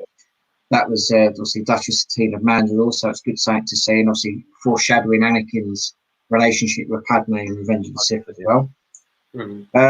We also mentioned that we see the clone troopers' helmets painted in Ahsoka's face marking and colour. And obviously, we find out that Grievous has kidnapped the Chancellor, and they eventually promote Rex to commander and create a new division that is the 322nd Legion.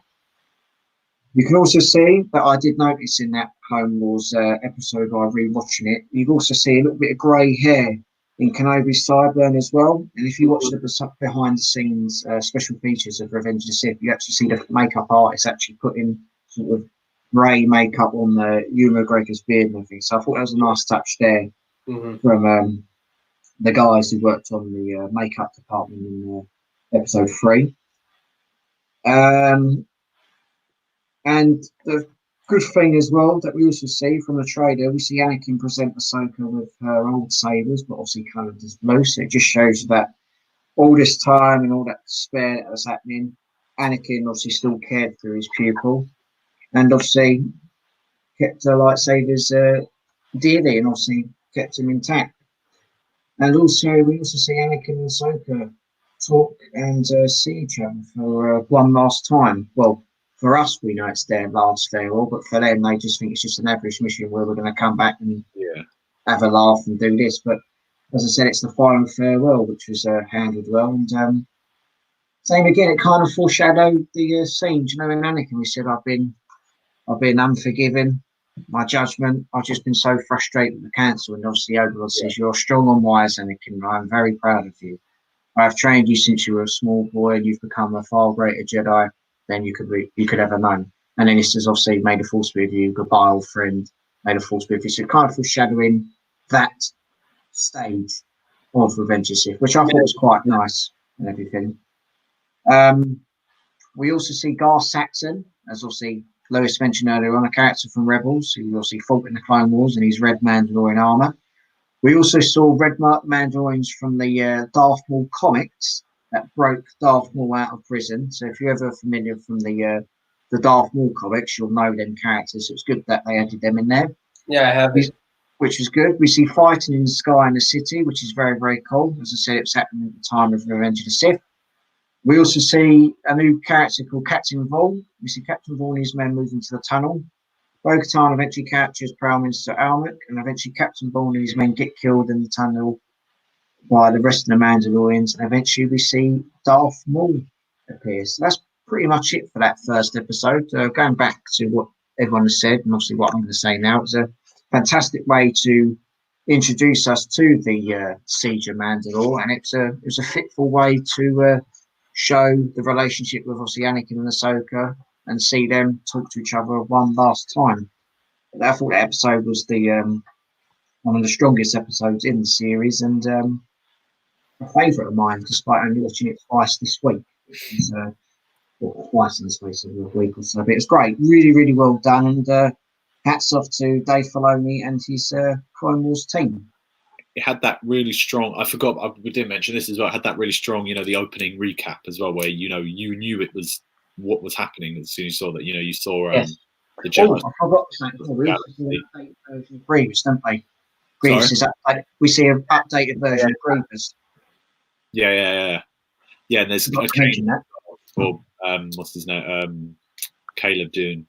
Mm-hmm. Commander Bly, Ada Secura. General, exactly. General Plo and all that lot, so we know what's going to foreshadow of them and everything. So it's good to see them in their obviously Phase 2 armor and obviously their Clone Wars armor and everything. Yeah. So that was cool. Very good start there. Yeah. We see the what did you guys think of that one shot? We also saw Commander Bakara as well, Ki-Adi-Mundi's commander, who obviously killed him in Revenge of the Sith. Go on, Evan, sorry. What do you guys think of that one shot of Grievous, his new design for the Clone Wars? It was good. It was designed from Revenge of the Sith, if I remember. I love it. I like that. Yeah. Honestly, at first glance, I thought it was kind of weird. And I also was weirded out by the fact that he was not moving at all in that one shot. It felt like I was watching a commercial for an action figure. When I saw that one shot, which to me it was kind of weird that it didn't move or anything, but but yeah, it was interesting that he looked different. Yeah. It's one of those cool kind of like dreamlike, as I said, dreamlike kind of things where you see this thing kind of come back. It's familiar, but it kind of looks different. You know, we were seeing these things we've seen since 2005. You know, Ayla Sakura on Felucia, all this stuff. We know it. It's just seeing it again, like in the anime, like in that style that we're familiar with. Clone Wars was pretty cool to know this is finally, you know, this is the end of this now. This is coming. This is it. This is what we're going to expect to happen. Yeah. Mm-hmm. Okay. All right. Any questions before we move on? So, any questions in the chat area? There is. Oh, far away then, Adam. Far away. Crown Vixen V8 asks just one question: would anyone think it would be cool if Ahsoka or Rex ever met Luke?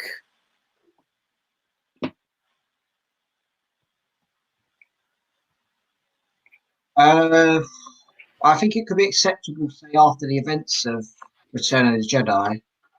Beforehand, I'm not too sure if it would fit in, because obviously we know each individual character has its story. Like the original trilogy, it's Luke's story, with him, his father, Vader. So I think it would be more acceptable if they would meet just after the war ended. That's my personal opinion on it, really. I think it's definitely, well, because Luke definitely met Rex, because he's on Endor. So Endor, yeah, he's part of, he's a trilogy, yeah. At some point, because, you know, Rex was part of the kind of a main rebellion. As for Ahsoka, I'm pretty sure, I'm hoping they'll come to it eventually. They would have to, you know.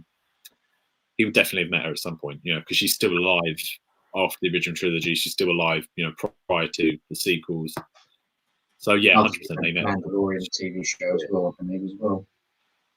Okay, yeah, all right. There's a chance. I definitely think we should see it at some point. Alan, do you have anything to add on that? Yeah, now that you mentioned that Luke and Rex might have met because they are in the rebellion and Rex was on the Battle of Endor. It makes me wonder, like, if they actually had met, and like if Rex told him about stories about Anakin and whatnot from back in the Clone Wars. That I don't know if those stuff if that was covered or anything when it was confirmed that Rex is that old man in the Battle of Endor. But there's actually this non-canon fan-made Captain Rex stop motion series on YouTube. It's called Star Wars: The Lost Captain.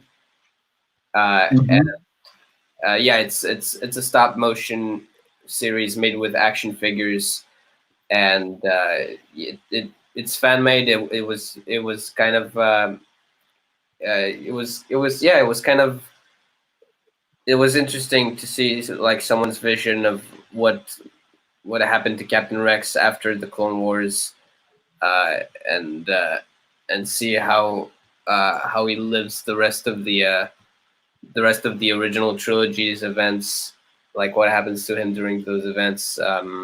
Obviously, yeah. Again, it's not canon, but it was a fun series, and in that series, he actually did meet Luke, and I think I do think that they talked about Anakin for a second, but yeah, I just thought I'd mention that because that question reminded me of that.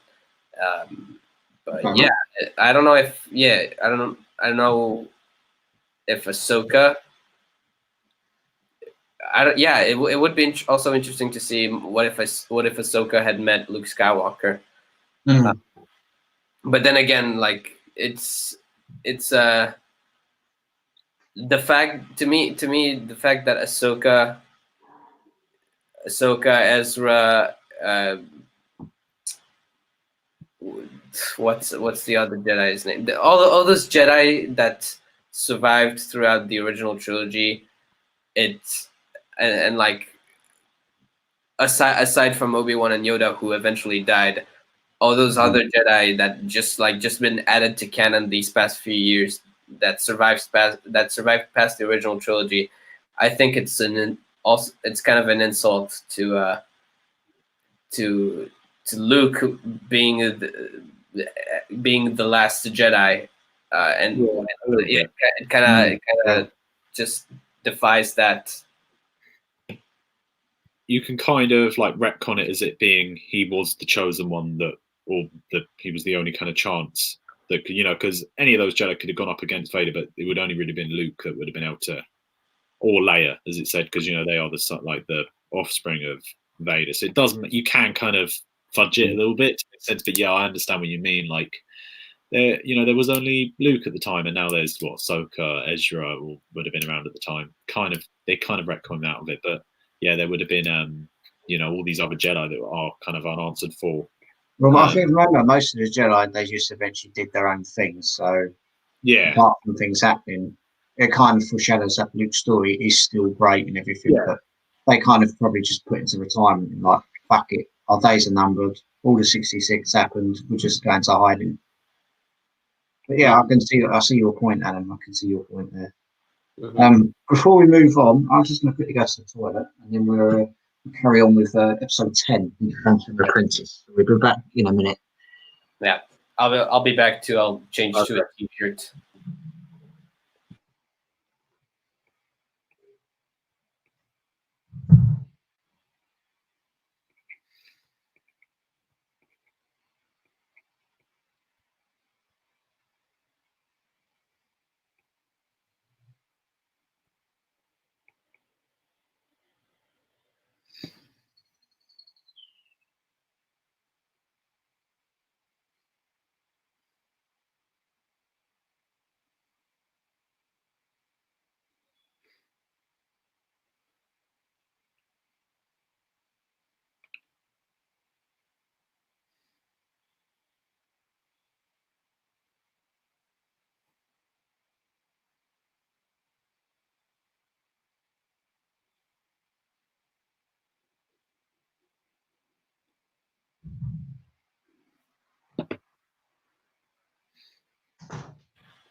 Right, I'm back.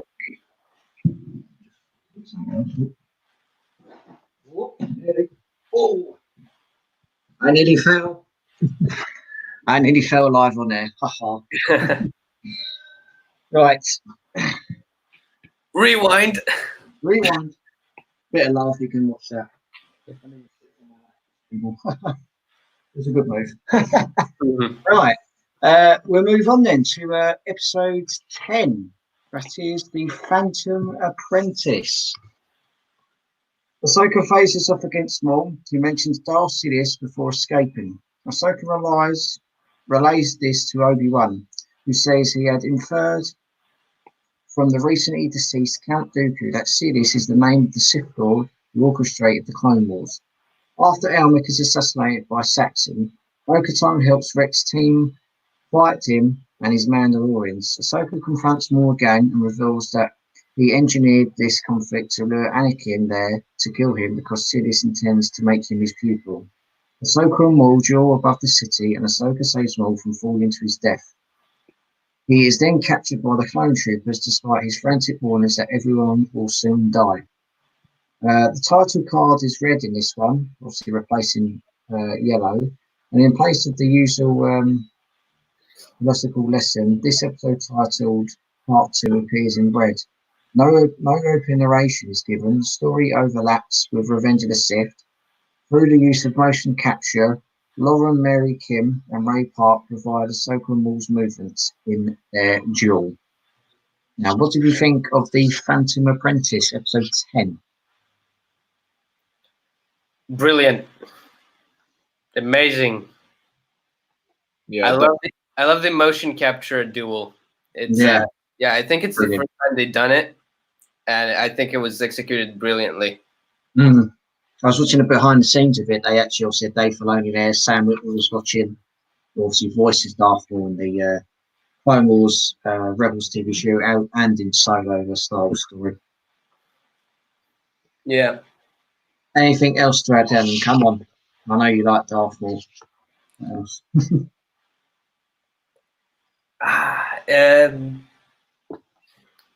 What else is there to add? yeah,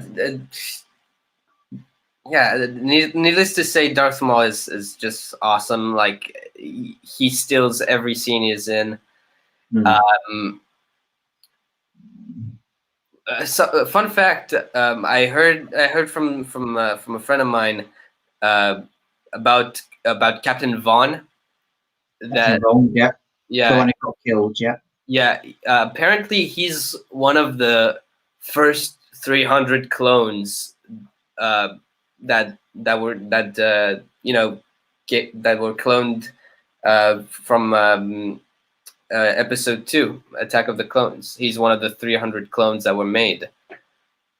The first batch. Yeah, still alive. One of the first 300 clones. Yeah. Wow. Yeah. Was it from a video he watched? I don't know. But that's at least what someone told me, and they're quite passionate about clone troopers and whatnot. I also I think Garth Saxon. I hated Garth Saxon in Rebels, but in the Clone Wars he looks so badass, and yeah, he's executed way better, I feel like.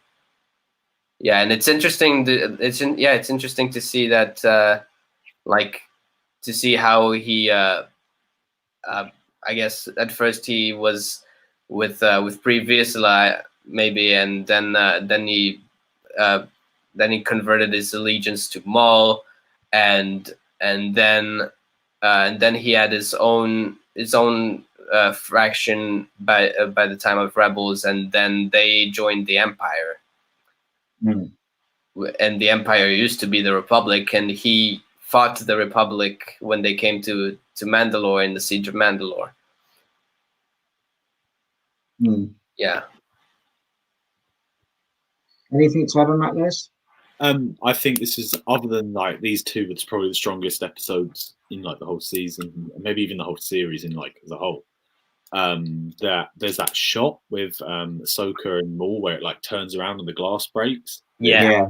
That's brilliant. One of those things where animation has never looked like as good. There's that, it kind of mirrors The Last Jedi as well in that way. That, you know, it's just, there's some great stuff in it. You know, especially the scene, as you said, with Obi-Wan, you know, linking to with Dooku and stuff, which is pretty cool. All of that stuff was pretty strong. Like, it comes straight off the first episode, and yeah, it's great. It's probably my favorite one of the season, definitely. The fight was brilliant. You know, it's not, you know, it wasn't underwhelming or anything. You know, they were both evenly matched as well. You know, you could, that whole kind of stuff with Maul trying to lure Anakin and Obi-Wan. So, you know, it was kind of, he was kind of not, he was kind of relatable in the way he was kind of trying to be not the good guy, but in his own kind of way, he was trying to help the galaxy, even though he probably wanted to kill them to kind of step up and be in their place. But in a way, he was trying to like do the best, you know, a good thing in a way. But yeah, I liked, you know, Ahsoka almost nearly like teamed up with him, which I think was great. You know, I wasn't expecting that. Yeah, it was great to kind of see that he knew everything. Like, he'd seen this vision and he knew what was happening. He knew there was this kind of this ominous sense of like kind of impending doom that we, you know was happening. It was coming closer and closer, and we feel like even more, which we're coming to the next episode as well. But yeah, yeah, it was great. It was definitely great. Some of the best Star Wars. It kind of follows straight off the first episode. Was very strong. So yeah, definitely great. It was a good episode. Yeah, definitely makes you wonder, what if Ahsoka had joined Maul? Like, how would they go about killing Sidious and whatnot? I'm sure there'll be many theory videos out there in the coming months and the coming years about that, really. But yeah, I thought episode 10 was executed brilliantly. As I said, the motion capture fighting with Ray Park, which was great. Obviously, always great to see Ray Park and Star, but to actually come back and portray Maul again with obviously a slightly older Darth Maul than the younger Maul that we're used to portraying and fighting. This was great. Same with the other young actress who's playing Ahsoka. Great with the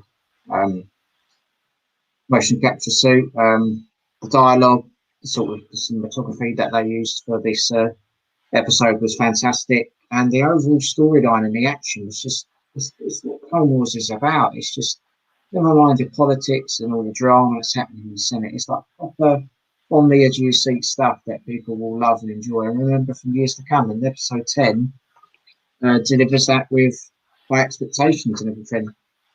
And they done the episode really well. I'm just going to briefly mention about the notes I've written as well about it. Obviously, he stated that Maul wanted obviously Obi-Wan and Anakin. And he also mentions that the Jedi and the Republic were not being controlled, and Darth Sidious would be obviously the main factor of it. Darth Sidious, obviously, as Obi-Wan mentioned, is responsible for the Clone Wars and played both sides. And obviously, we also see it foreshadowing into Revenge of the Sith that says, Kenobi mentions that Anakin killed Dooku. And he also mentions, which is a nice touch as well, which I thought was great. He mentions that he's been sent to the planet Utapau to hunt down General Grievous. So I thought that was a nice touch from the Clone Wars team there, showing that we're literally halfway through into Revenge of the Sith. And he mentions he mentions to Ahsoka that Anakin is on a new assignment set by the Jedi Council to spy on all the Chance's dealings, and obviously that many quotes and parts of the script from Revenge of the Sith. We eventually find out that Maul takes ARC Trooper Jesse on wanted information. Maul uses the Force to gain information from Jesse's head. We see that Prime Minister Almec is eventually assassinated. I mentioned that Skywalker is the key. We also see a holocron as well, as we discussed earlier on. We see characters from the Solo story, not all of them, but we see the Black Sun, the Pikes, and Dryden Voss from Solo, which was good. He tells him to go into hiding. We also see Maul in the throne room with Jesse. He releases him from his captive when Ahsoka and Maul talk, and then obviously engage in an epic fight. Darth Sidious obviously was in the shadow. Lewis mentioned that the glass smashes and some amazing shots filmed there. The music is more from the duel in the second part of the fight on the roof is great.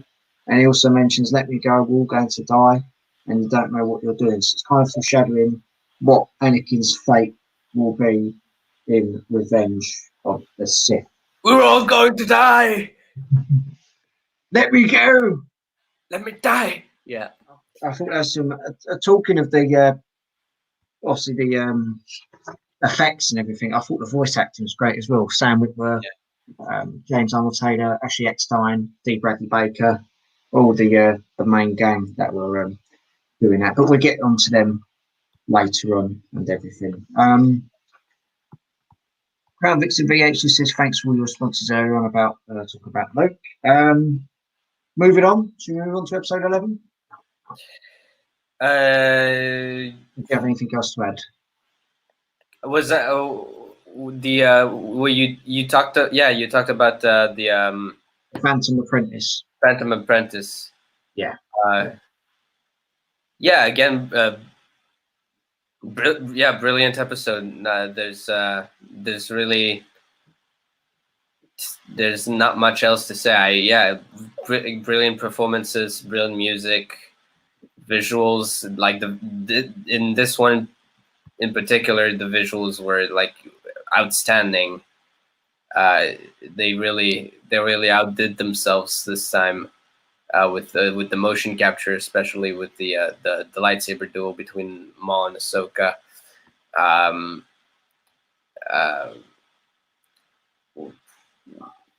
There's there's some Easter eggs here and there, like for when Maul talks to the crime syndicates. There's Paul Bettany's character. Dryden Voss. Yeah, Dryden Voss. Yeah, there you go, Dryden Voss. That's the name. He was in the right on Maul's right. It was cool to see the leader of the Black Sun again.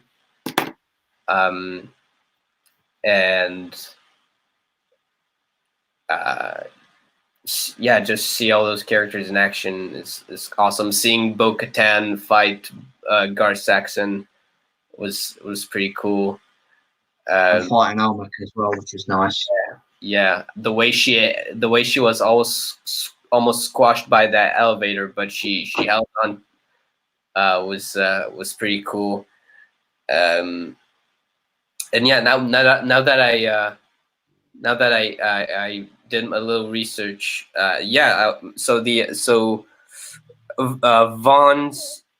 Captain Vaughn's CT number is 0292, which I assume it applies to what, like your number, your clone number, as in like the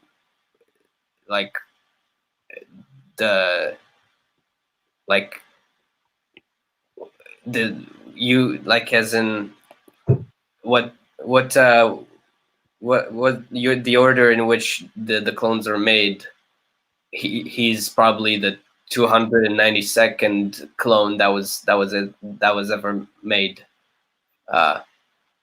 So that would mean like that. For example, Captain Rex is the 7,567th clone that was ever made, and the other clones, etc. Yeah,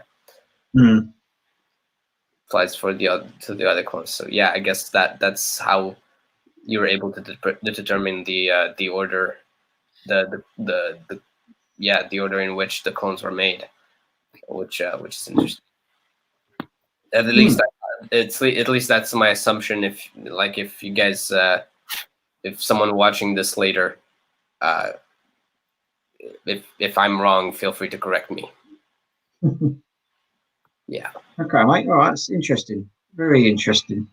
Yeah. We're going to move on to episode 11 now. That is Shattered. Shattered. With the siege of Mandalore over, Ahsoka and Rex prepare to take them all before the Jedi Council on Coruscant. Mace Windu and Yoda contact her via hologram and reveal that Obi-Wan Kenobi has tracked down General Grievous to Utapau, indicating that the war may soon be over. On their way to Coruscant, however, Ahsoka senses Anakin's fall to the dark side. Moments before, Darth Sidious issues Order 66, branding all Jedis are traitors to the Republic and causing Ahsoka's clone troopers, including Rex, to turn on her.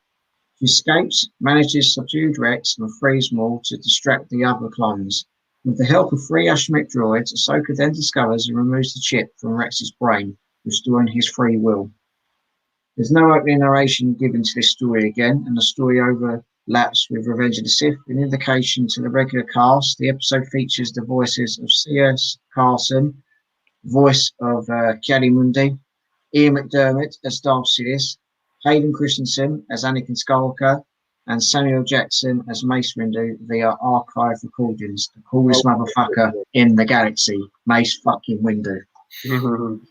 That fucking cool guy. So, what did you think of episode 11, Shattered?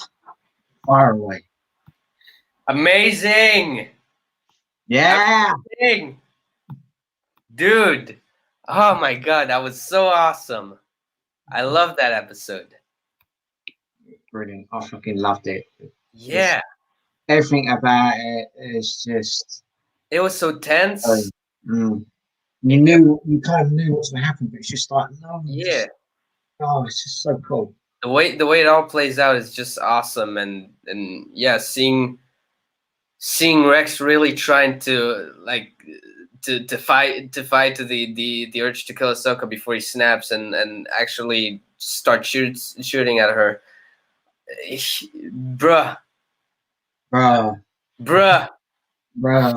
Yeah, and how they finally start shooting at her, and the music, the Anakin's betrayal. Yeah, I think it's Anakin's betrayal that plays, isn't it? Yeah, it's Anakin's. I think it's Anakin's wrong deeds or something like that. Hold on. Anakin's wrong deeds or Anakin's betrayal. It's one of them. Anakin's dark deeds. Anakin's dark deeds. Right, there we go. I was close. Yeah. Betrayal, dark deeds. It's right. Remember that. Yeah. Please go on. What else was I going to say? Yeah, it was. It was cool. It was so cool. Yeah. And seeing Darth Maul have a Darth Vader moment when the clones shoot at him and he just walks and kills them one by one. Not as awesome as when Vader did it in Rogue One, but it was, dude, like, it just shows you again how powerful Maul is, and like how he can easily get away of a situation like that without even turning on a lightsaber. He's I think he's one of the strongest force wielders in Star Wars canon. And especially the Sith as well. He's badass. Right, so cool. Yeah. So cool. I love Darth Maul. Such a good thing to bring him back in the TV show, because he just adds so much to gaps that we've wanted to know for years, and he's just been a part of it. It's brilliant. Absolutely brilliant. Do you have anything to tell on that, Lewis? That amazing episode?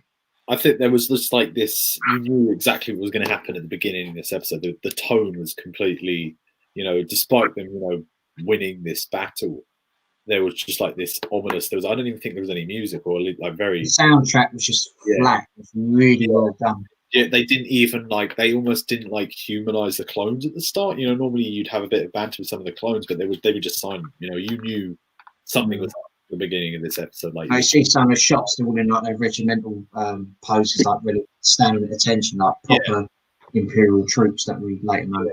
And you just you know something, you know what's going to happen. It's just tense, and you see that there's that great scene with Rex and Ahsoka on the bridge, kind of. And the other clone troopers just hearing a voice in their head, and they're just turning it on, and they just get their guns to turn on her. Yeah, and you've got the stuff with Mace Windu and Yoda.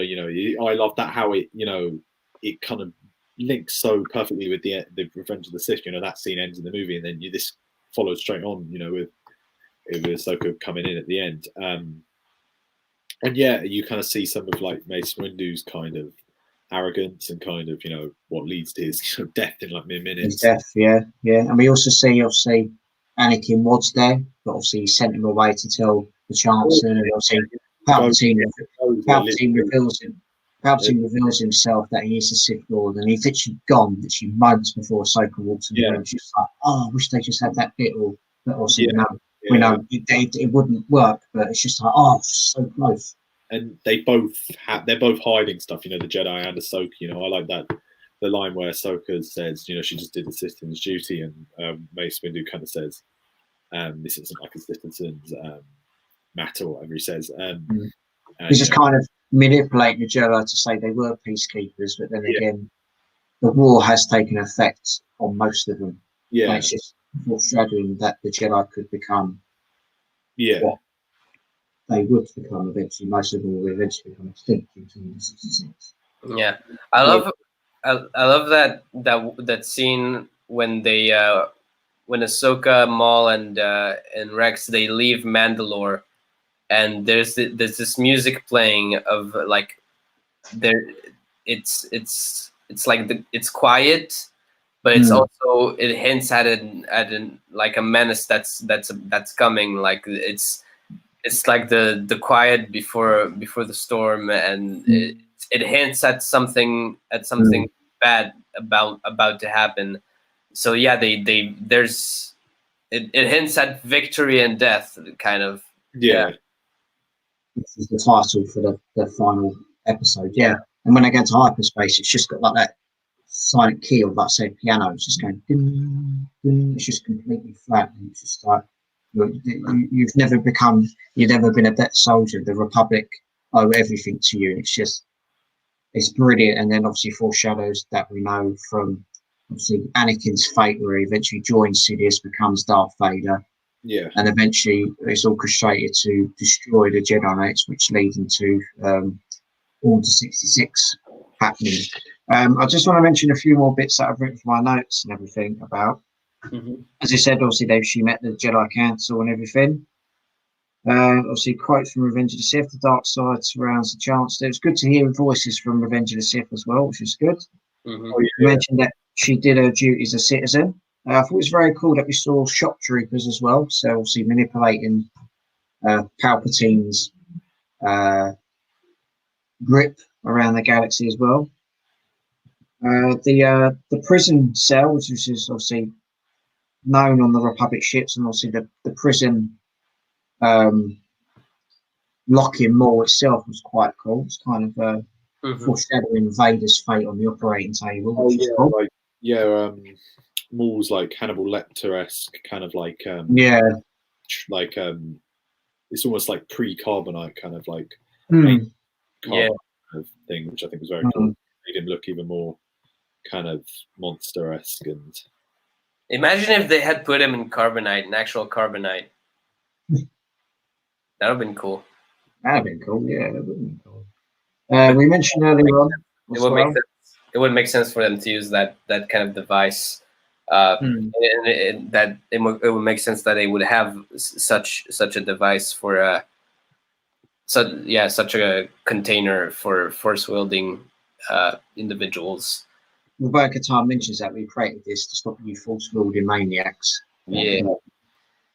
We also mentioned as well the soundtracks for these episodes are fantastic. We also see a nice quote and a nice scene with Rex, who says, "As a Jedi, we were trained to be keepers of the peace, not soldiers. Rex knows no other way, and without the war, clones wouldn't exist. The Republic couldn't have asked for better soldiers, nor I a better friend." We see Rex eventually take a message. It's from Darth Sidious, and obviously we hear a fantastic part from Revenge of the Sith where Palpatine is obviously using his Force lightning on Windu. Says, "Don't listen to him, Anakin." Also takes the message and everything. I need him. It's good that we heard voices of Palpatine, Mace, and Anakin, and obviously Ahsoka knows that something has gone wrong. And it's good that they illustrated it there. Obviously, as I said, Ahsoka senses danger, and then obviously Rex eventually draws his pistols, and he's obviously stuck, and he says, "I want to do this on my own." And then obviously the clones fire on Ahsoka, and as Anakin mentioned, what was the music that we hear? Was it Anakin's Dark Deeds? Dark Deeds, yes. We hear Anakin's Dark Deeds, and obviously execute all 66 is obviously initiated. We see shock troopers are sent to kill Darth Maul. Ahsoka obviously uses Maul as a diversion. She discovers that 3 droids are helping her, including her older Shemek R7. You see files and ARC Trooper fires come up to see what is the problem with the clones, which was quite good. I thought it was quite good that they were using the inhibitor chips there.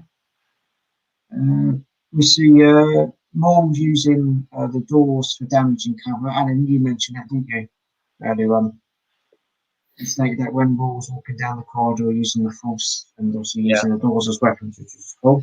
Yeah. He also uses the doors in different parts of the ship against the clones, and we also see a clone's arm get cut off, which is very cool. Brutal. And very brutal as well.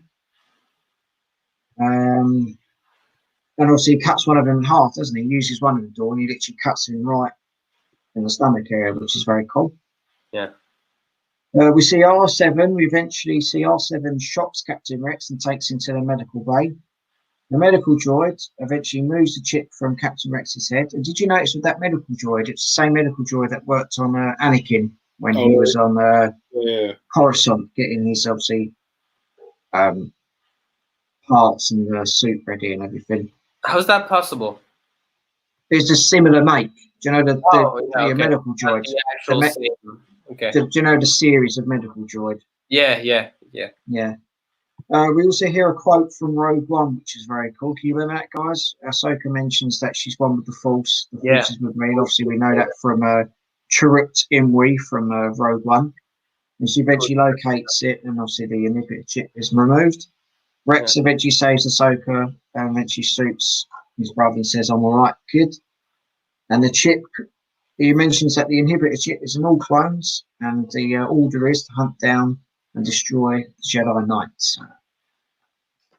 So yeah, that was episode 11, Shattered. Anything else to add on that before we move on to the season finale episode? That is Victory and Death.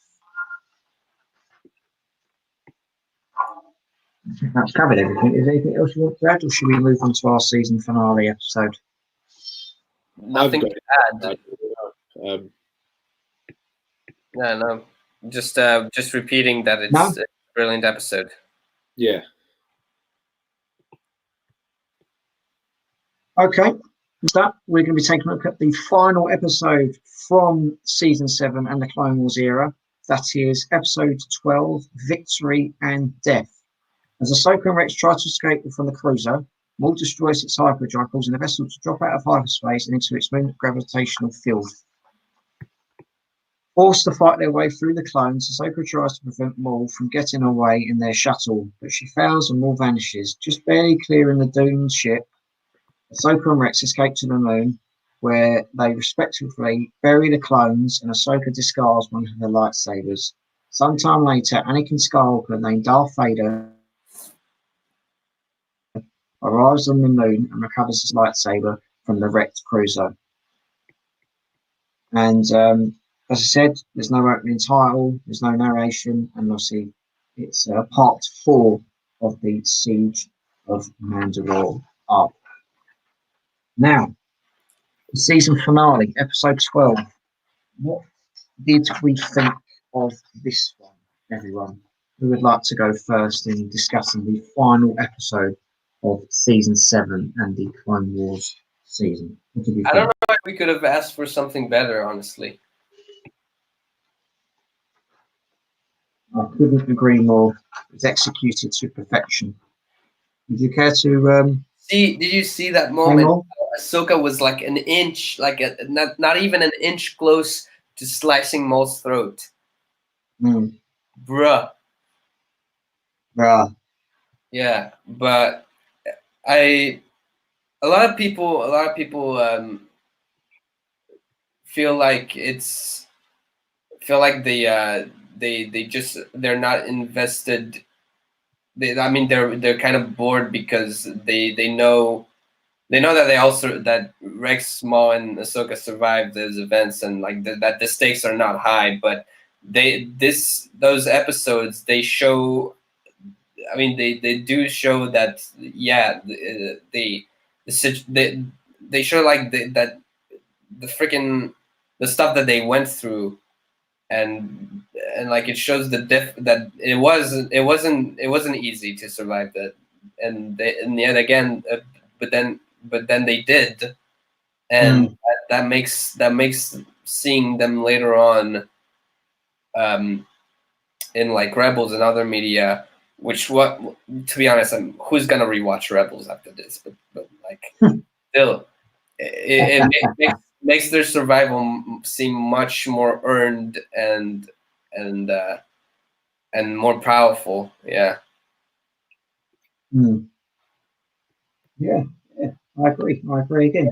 It was. Anything? It was It was just, awesome. It yeah. was fantastic. My Everything was favorite scene, from that episode was when Rex is on the A-wing and he's looking for Ahsoka to catch her on the A-wing, and yeah, just like the tensity and the music that accompanied that scene. It really felt like a scene to be on the edge of your seat for. Do you have anything to add on that, Liz? It's again one of those things. Like, I feel like I understand what people are saying about the stakes being high. You have to think about it as the time this was written. You know, when this was written, there was no rebels. So if you were watching this back in the day when it was actually a thing, you didn't know they escaped. You didn't know Rex survived. You didn't know. That's part of me why it's kind of a shame that this came out now after we'd seen all of that stuff. But still, back then you wouldn't have known if these characters got out. And plus, it did a lot of different with like social media, spoilers, and everything. So it really completely blank, like the whole "I am your father" scene, completely blank. Exactly. And there's just all this. Yeah, it's a pretty great finale to the series. I understand people say like it's just escaping in the episode, but you have to think about it as well as that it was most likely designed as a movie as well. So if you watch all of these together, that episode would kind of just be next step on. It doesn't you know, if you, I guess if you have to wait a week for it, whatever, or it's the season finale, it makes, you know, people are saying, but as a whole, yeah, it's pretty amazing. Like that. It's not my favorite episode of that arc or just the thing, but yeah, it's definitely a great way to like end the series, especially with the Vader and, you know, how it kind of all, you know, the tribute to not only just like, you know, Jesse, but the clones as a whole. You know, that's almost like When I saw, going back to what you just said, when I saw Jesse's helmet, I obviously thought Jesse would survive that crash. They said that he was picked up by Sidon Bithano and first mate Quigo. Was that who's that? Was that Kix? Yeah, Kix. It's Kix. Yeah. Oh, I always thought it was Jesse because when I saw it, I was thinking, I thought he was mentioned, but it's Kix. It must have been the one that was in the first episode with the Bad Batch. That's Kix, isn't it? Well, that's Echo.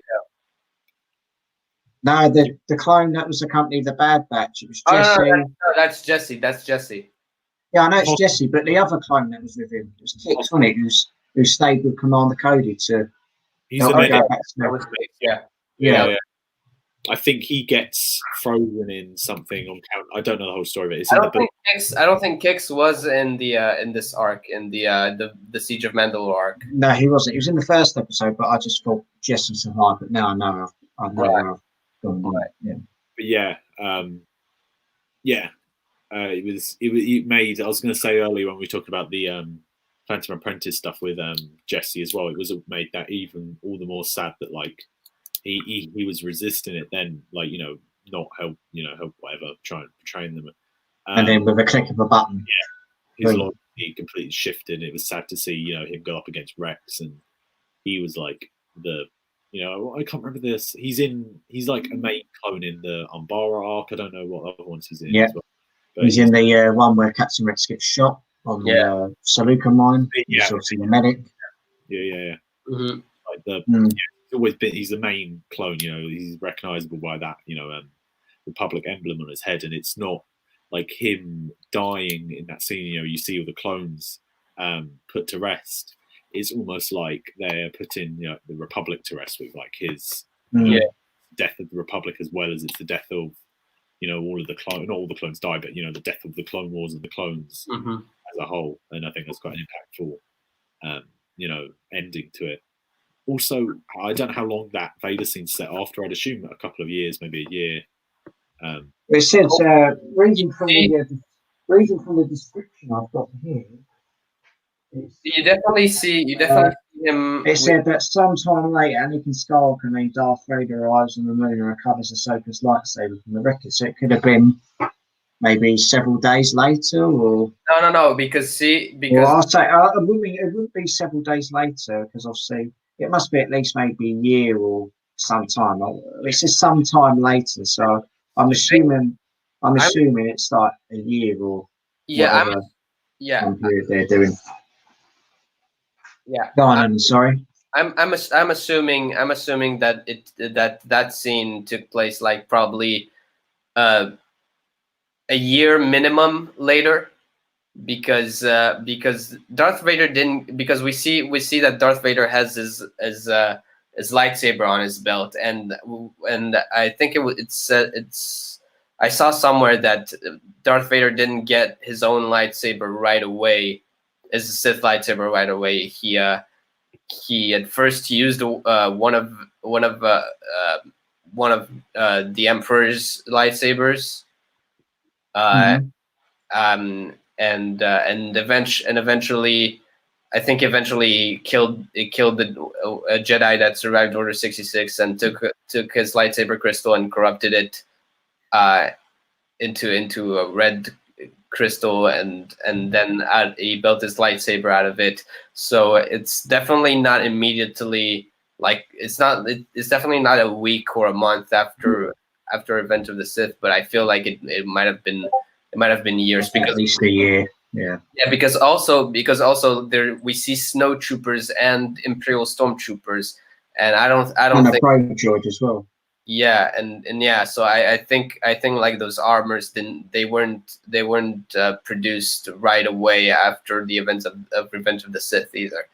So it would definitely have been like a like a year minimum. Plus, it was all the lightsabers were rusted. The lightsaber was rusted. The helmets were all kind of worn and stuff. So it must have been as well. Yeah, for them to be kind of, yeah. Yeah, I'll be right back, guys. Yeah, okay. All right. I'll just see if there's any more comments in the comment section, and then I'll move on to the final notes that I've written, and then we'll get on to the merchandise and everything, and what we think of the Clone Wars as a whole that impacted the Clone Wars fan base. Right, there's no new comments at the minute. Yeah, if you've got any questions, then please let us know, either Clone Wars or what did you personally think about it and everything, and let us know, because obviously we are intrigued to see what you thought of this amazing TV show that is the Clone Wars, and let's go from there. Really, go from there.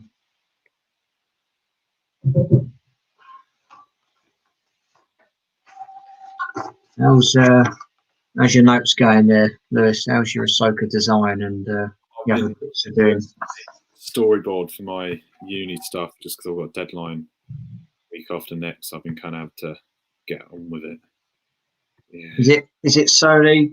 Is it Star Wars themed that you're doing, or is it just a mixture? Or it's a toy themed kind of thing. I'm doing like a fake toy commercial for I'll show you the storyboard.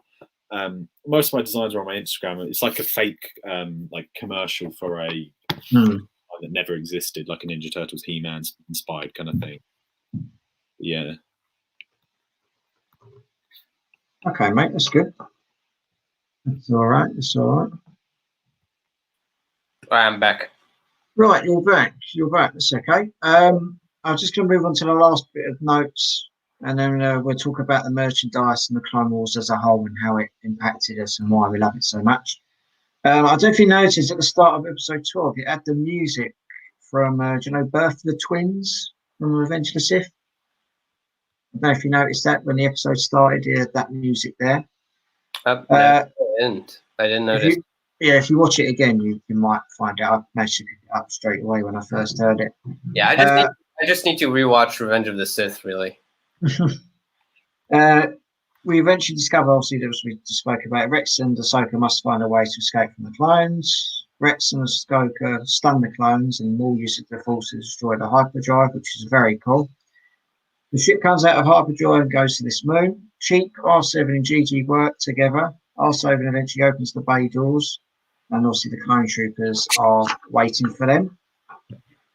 Ahsoka doesn't want to kill any clones. Rex mentions that he doesn't care, and there's a nice shot where Ahsoka moves Rex's helmet, and you see a couple of tears saying that this is what it's come down to. He mentions that his brothers and everything. Ahsoka, obviously, as I said, moves the helmet and everything. There'll obviously be no surrender. Ahsoka, Rex, and the droids eventually fight the clones on their way to try and reason with Jesse. R7 removes some of the platforms that the clones are on. Ahsoka uses the Force and tries to gain a grip on the ship that Maul's on. With that being said, we see R7 looks like it's going to help Ahsoka. R7 eventually gets shot, and eventually, after GG entreat the three battle droids that were helping Ahsoka and Rex escape, they eventually get shot. Maul escapes. Rex gets hit, but is not severely wounded. Ahsoka uses the sabers to cut a hole in the floor, which I thought was very, very cool. They eventually locate a Y-wing. Ahsoka uses the Force to push Rex onto the Y-wing. And then eventually Ahsoka gets hit, but not severely injured. And eventually the Republic cruiser goes down. Rex eventually saves Ahsoka in the air, and the cruiser crashes onto the planet. And one of my favourite scenes from that episode was the end scene. They eventually buried their fallen comrades and brothers, and they used their helmets as graves, which I thought was quite a powerful and sad scene, because obviously people were absolutely adored and loved the clone troopers throughout the Clone Wars series. And it's a powerful, beautiful moment. There's not There's no dialogue stated there. And then we eventually see Rex and Ahsoka, obviously, I presume eventually leave. It just goes to black and everything. And obviously we just see the look back on the clones' graves and everything. And then we see Ahsoka throw one of her lightsabers on the clone grave, and eventually they depart. We see Imperial shuttle appear with the snowtroopers and stormtroopers on it. We see Vader appear and discovers that he's obviously Sir Saber. He ignites it. We can see also all the fragments and the rust on it. And then eventually we see him take it away with him, and he looks at the sky and he sees the bird in the sky. And I believe that is the bird from Rebels that eventually saved Ahsoka later on in the series, and obviously is shown in this episode. We see that Anakin's eyes are red from the reflection. And the very last shot of the Clone Wars season is that we see one of the 322nd Legion's helmet with a crack and snow around it, and we see the reflection of Vader. And eventually he's walking away, and eventually the series ends with the Clone Wars writing in blue at the end, and obviously the Star Wars film writing in blue. And yeah, it's a very powerful scene, no words, and it's a beautiful way to end. That is season 7 and Star Wars: The Clone Wars as a whole. And it was a beautiful episode, beautifully done by Dave Filoni and his Clone Wars team. And personally, I don't think it could have ended any better. It's fantastic. Mm-hmm. And yeah, so that is pretty much it for the Star Wars Conversations episode 16, Star Wars: The Clone Wars season 7 live stream. Final thoughts, guys. Good way to end the series. Did we feel? Yes. Yeah, I think it was probably the perfect way we could, find get that final conclusion to it. It's always one of those things like, how would they, end something like this? Yeah, it was pretty great. It kind of, I always like to, I want to know what Anakin or Darth Vader was thinking at that moment. Was he relieved that Ahsoka was alive, or was he kind of like, or dead? He probably assumed she was dead. Was he like upset, or do you think he was kind of? I want to know what he was thinking, because we see in Rebels that he isn't on Ahsoka's side, but he's willing to let her live. And yeah, he mentions Anakin Skywalker is weak. I destroyed him and created this. But yeah, so I'd definitely like to know what Vader was thinking in that moment. But then, kind of that we don't know is kind of half the fun. That you can kind of make up what you think. Yeah. What it was. But yeah, it was generally a great ending to it. I wasn't expecting to see Vader either. It was one of those things like it was cool to see. No, I didn't. See the stormtroopers and Vader's kind of design in the Clone Wars style as well, which I thought was quite cool. Yeah. Alan, anything to add there? Yeah, I mean, I didn't expect to see Vader or Imperial stormtroopers in Clone Wars style either, but it was. It was a very good job as well. Very good job. Yeah, it was brilliant. Yeah. I don't think we could have asked for. I don't think we could have asked for anything better.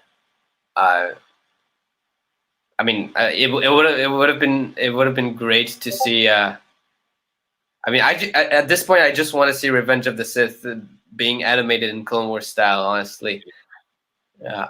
But I think it's something else. Yeah. And I mean, I'm one of those people who'd rather Ahsoka had died before Revenge of the Sith, or like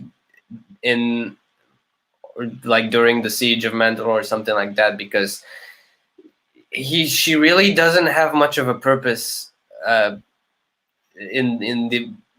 the events of the Galactic Civil War and whatnot. Like, what are you doing with that character, Lucasfilm? Just let her die already.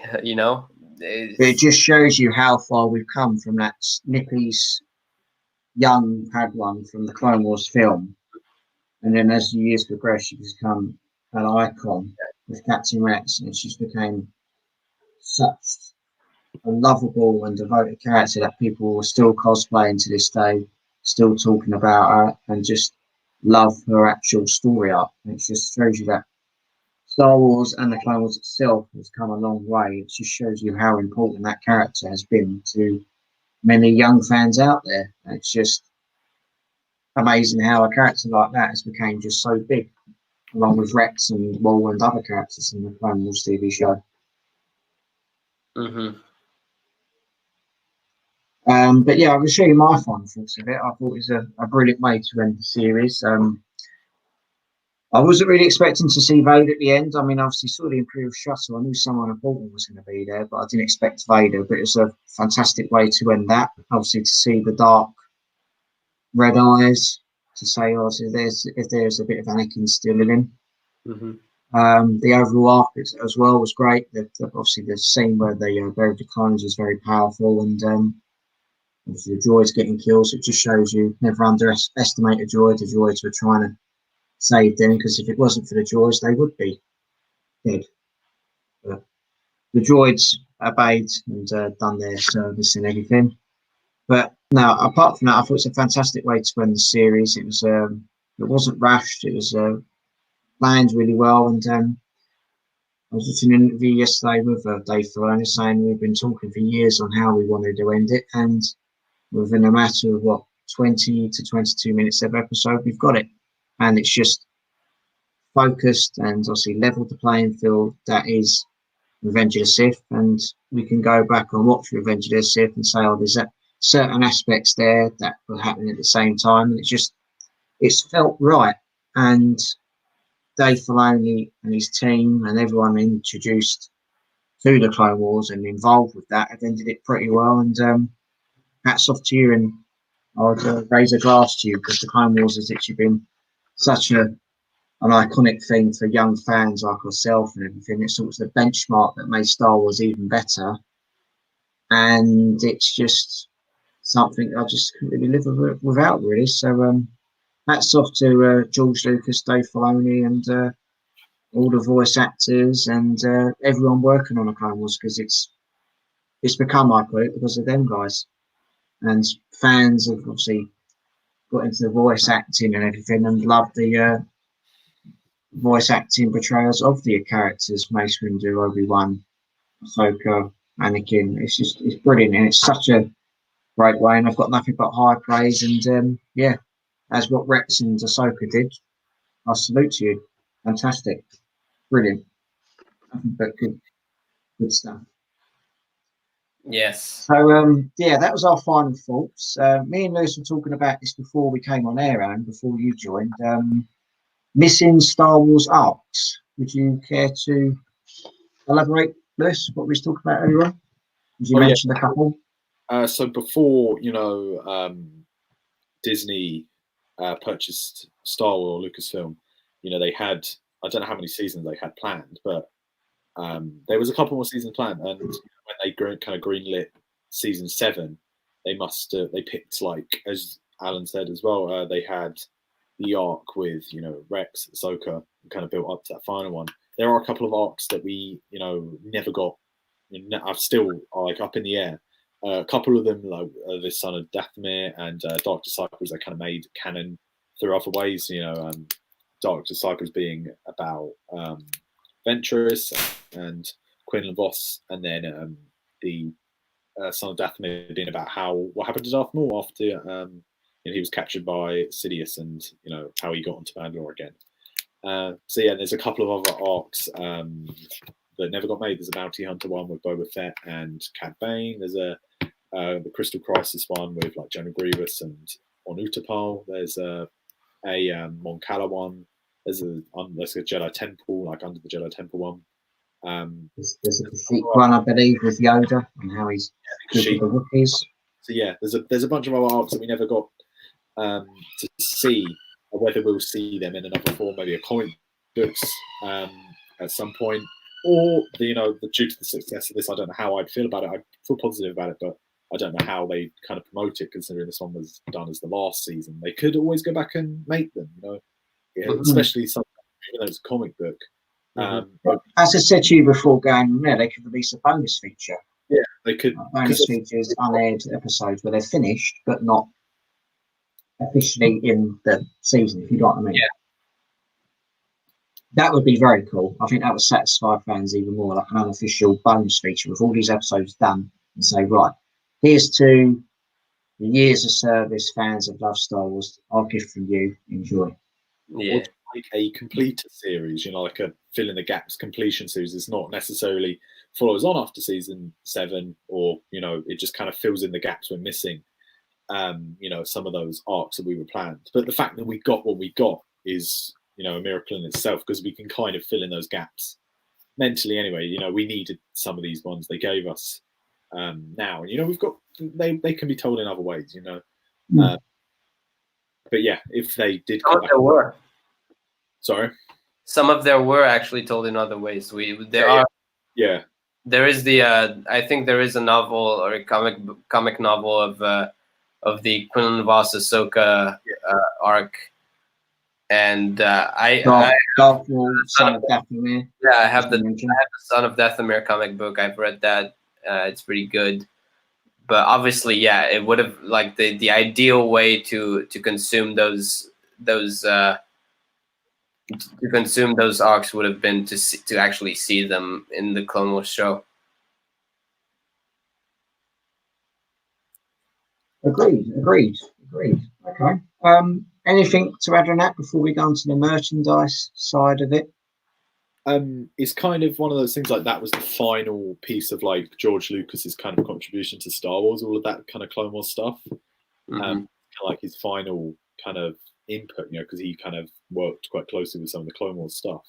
But yeah, so it's kind of it's almost like the end of an era of all of this kind of prequel era stuff kind of ending.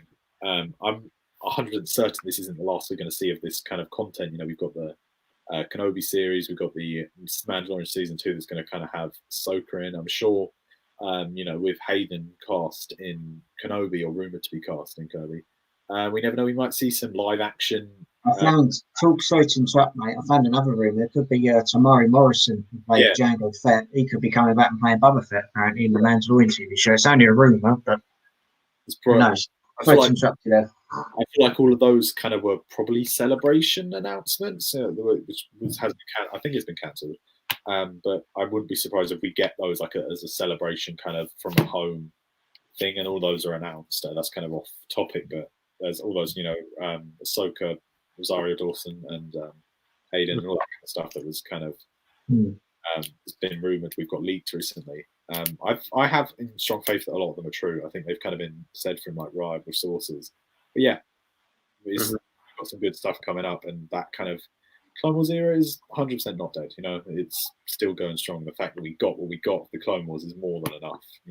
That we get to finally see that finish, and it was a good time. And for the 12 weeks we had, a new episode every week was a nice thing to look forward to on a Friday. And it was nice for it to end on May the 4th as well. Yeah, May the 4th, 2020. I think it really made people's day even better. And with the episode that was delivered, it was just, well, if you don't. True.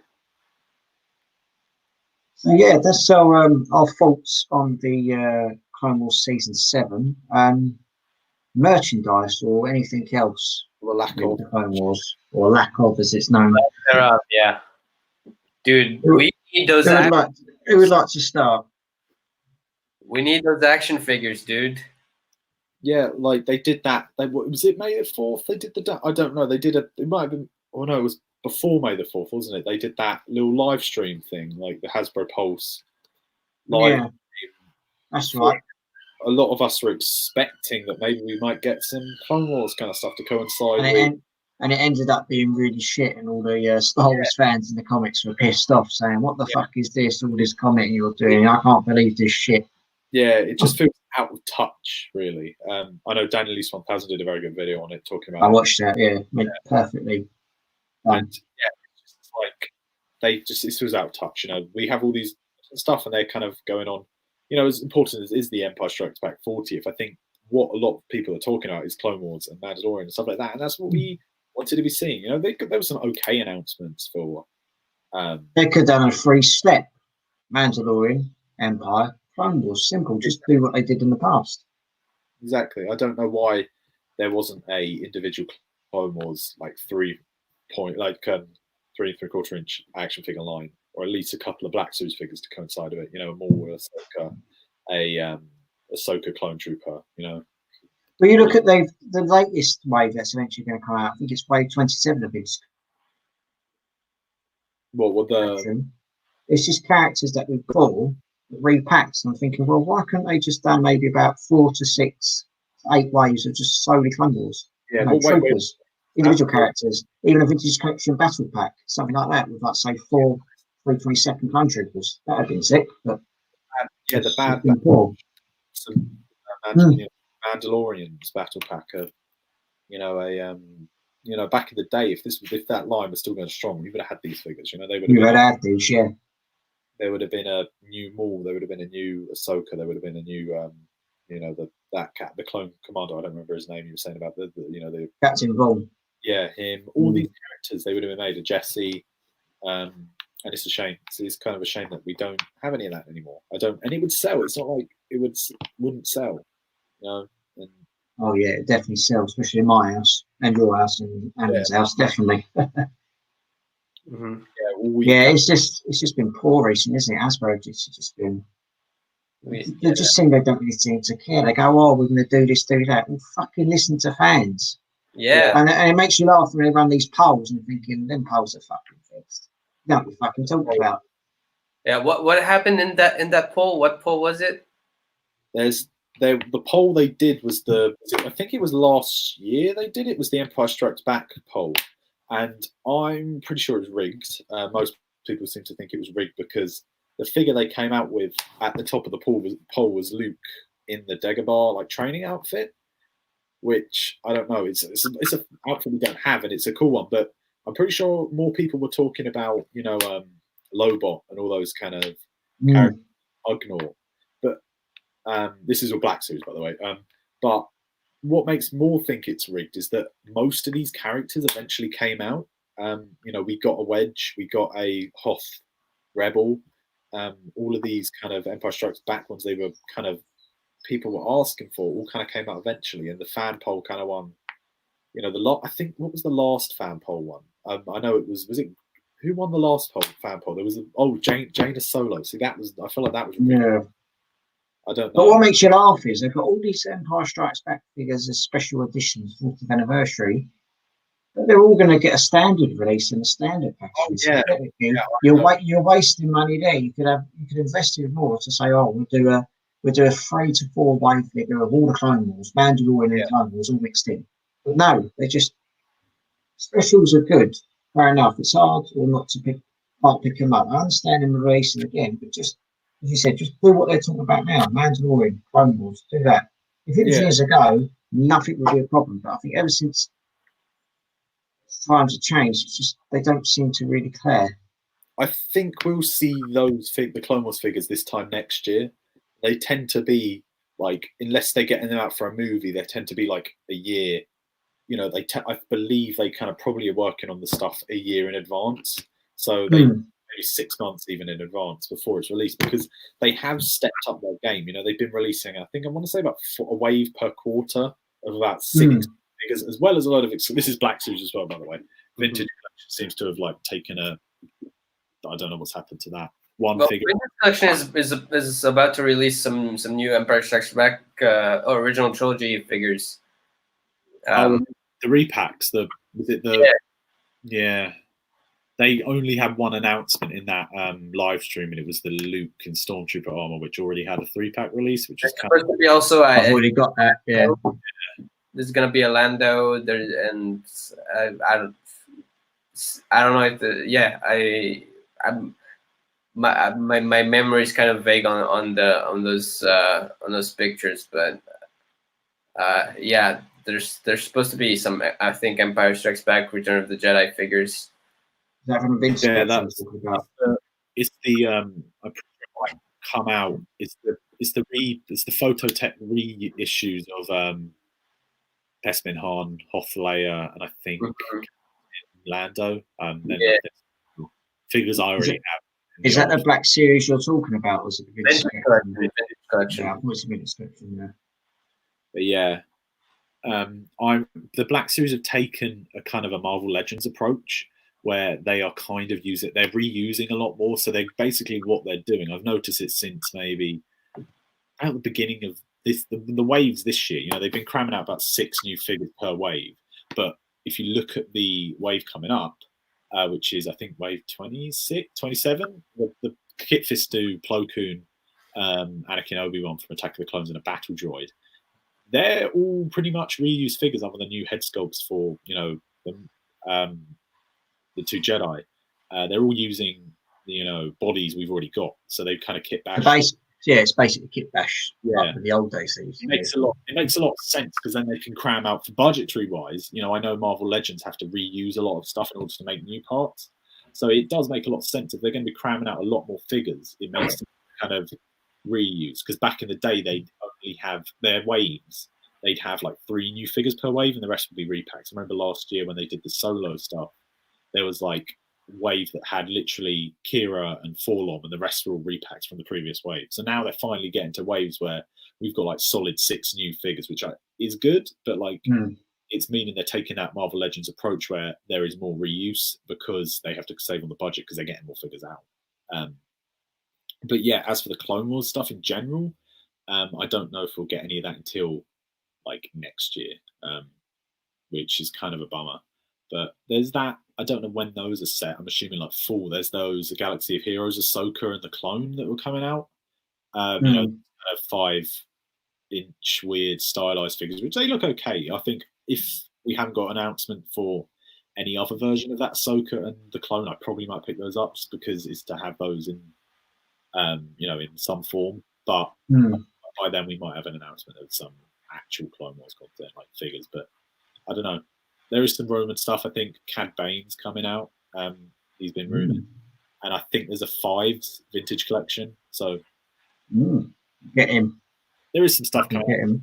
The newest stuff we want. You know, there's gonna be a 5s in the vintage collection. Apparently, the Yak Face I think rumored it.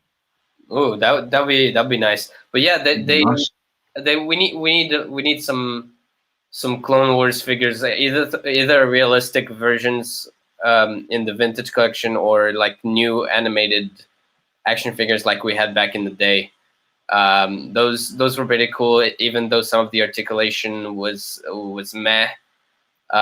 Those figures kind of lacked articulation back in the day, but like at least we had like a 3D action figure of what we saw on screen. Yeah. That was awesome to collect when they had those. So yeah, either bring them back or make realistic versions of those Clone Wars characters, or both. You know, is it too much to ask for both? The problem with the vintage collection now is that once upon a time it was just a side. It was like the main line, but they didn't have all these new movies coming out. I think I discussed it last time. Like they were characters we already had, and they were kind of either filling in gaps or making a definitive version of it. And now kind of having to make every single character for the first time, or you know, remake a kind of a 5 POA one. You know, the newer movies, and it's just kind of like it's lost its magic a little bit because there's no real way of going backtracking and making, you know, like they did the cool figures like where they did the realistic Anakin, Obi-Wan, and Ahsoka from the Clone Wars. You know, they did those alongside the regular Clone Wars line.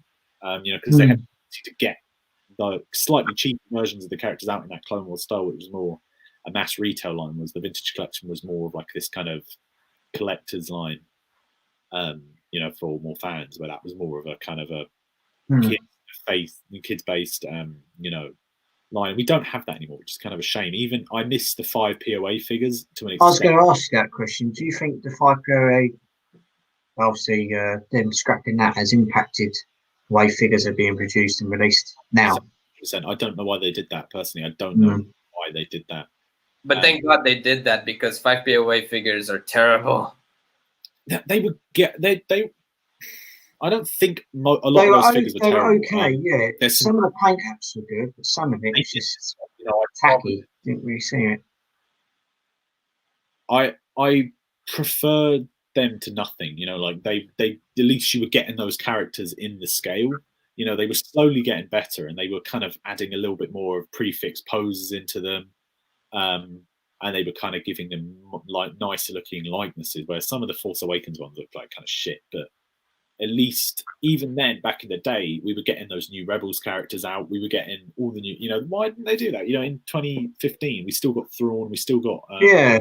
Well, going back to what you said last year, they haven't finished off with, I don't know, characters from Rebels. We never got a season 3 batch of stuff. The Rise of Skywalker at the minute, we've only got one wave. I'm thinking, well, if this vintage collection line has got time on its hands with no films and no stuff going out, they could go back and either release stuff from Rebels season 3, Rise of Skywalker, Mandalorian, and the Clone Wars. That'd do. That'd do us. That'd do me. You know what I mean? It's just a problem when you've got two different scales.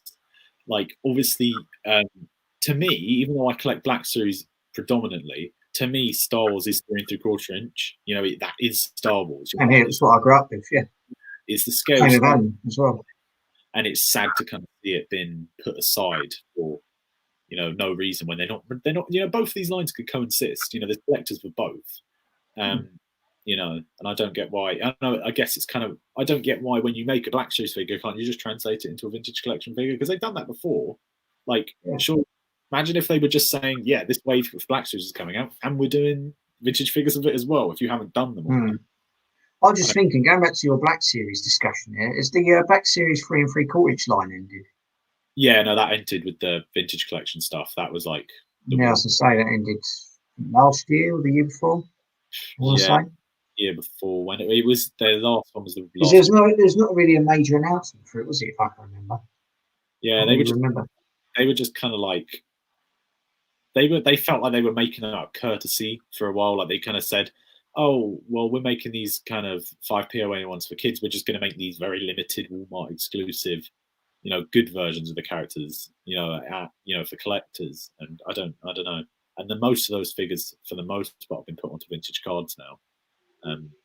But yeah, I don't know. It was a very strange time for that. Even with the Black Series, prior to the new movies, they were still kind of getting out a lot of characters. It was almost like a vintage collection. I don't think Alonn did very well because it wasn't really. I don't know. It's strange. It was a strange period when Disney bought Star Wars. Like kind of everything kind of felt like it stopped. I don't know. But yeah.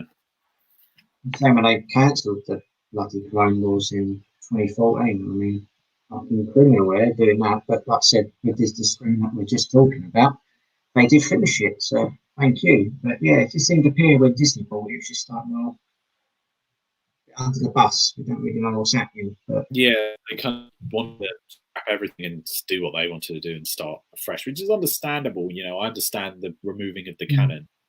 And I swear, I feel like there was a certain amount of time where the Clone Wars wasn't canon, or am I making that up? I feel like there was a time when it was undecided. I don't know if that was ever a thing. Yeah, it's similar to what they did with like Disney buying Star Wars. It's like, should we make it canon? Should we add this in? Should we get rid of the expanded universe? It's just they're kind of on the fence with what to do, but so they'll probably listen to fans' reactions on YouTube and social media and say, right, well, they're the ones, they know what they're talking about. Let's just make it canon and just have it in our Star Wars universe that we love and enjoy.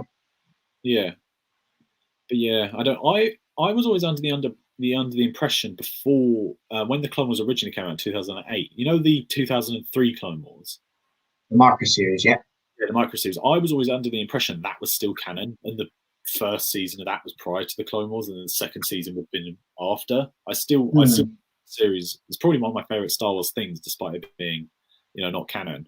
But I was always under the impression when the Clone Wars, like in 2008, started that the micro series was still a thing. I don't know. Yeah, I think that as well. Because that series introduces Grievous, that series introduces Ventress, two characters that you don't really have introductions for in the 2008 Clone Wars. They just kind of are there. Especially Ventress, she just kind of comes out of nowhere. She's kind of just a thing. Whereas with the 2003 one, I felt like they were just introducing them in that. That's what I thought was originally a thing. So maybe if they ever went back and kind of did this, finishing off the arcs, they could always make a Clone Wars prequel series where it has Anakin younger, like it did. I don't know. That's nothing they'll ever do, but it would be worth, it's an idea they could always do. I agree with you saying, but why don't they do what they did with the old school vintage collection? I think you can remember this. Remember, the vintage collection used to release figures. I will release figures from the Phantom Menace. They do a couple of waves on that. Then Attack of the Clones, Revenge of the Sith, and all that lot. And then eventually the original trilogy and probably sequel trilogy. Why can't they just go back to their old ideas and think, well, collectors love collecting they love collecting all the clones. Let's release a load of clones from. Yeah, there was a huge wave of Phantom Menace figures, wasn't there? They did the massive wave. 2012 when it came out 3D. There was the new Darth. All those characters we never got. The pod races, a mad amount of like figures that just for the amazing battle droid. They just kind of all fill in perfected figures and made new figures we'd never got. And they don't do that anymore. They would, when the vintage collection started, they kind of started with Empire Strikes Back stuff, and they did some Attack of the Clones stuff, and they did some Jedi stuff when that got released on Blu-ray, didn't they? They did a bunch of Jedi deleted scene figures. And I don't know, that felt more in touch. Like they were getting figures out that were relevant at the time. And I don't know what's happened. I don't know why it's just fallen on the way. Like it just seems to have been. It feels like it's kind of happening, but it comes happening in its own little world where Well, we're the last to see what's really happening. Well, we were there. We were there at Comic-Con when they were talking, and for a lot of the guys, I feel like there's just, I don't know, there's something kind of very corporate about it now, and it just felt like, I don't know, you know what I mean? When we were there, and it just kind of had a very weird. It felt cool. Well, we got the Hasbro booth. It was like, well, it's not like the old days, the 30th anniversary, the Legacy collection, the Saga collection, Saga Legends line. The Force Unleashed line. You know, it's not the terms of getting into the hearts of collectors and fans. They were chucking, stuff at us at that thing, and it was all kind of, there was some relatively good reveals, but it was all very meager. They said, "Oh look, we've got the Mandalorian mask." That was one of their reveals. Yeah, they were revealing all the shitty kid things. I mean, I understand there's an aspect and an audience for a kids part of the merchandise, but it's mainly adult collectors. Just merge kids and adults together and just doing like their own bits and then reducing the numbers of stock coming out. Yeah. So I don't get it. I think let's be real. If Hasbro had their own opinion, they asked their members, just say, "Oh, even I'm working for you. This is a load of shit. What a load of bollocks that is. No fuck we want that." It's just.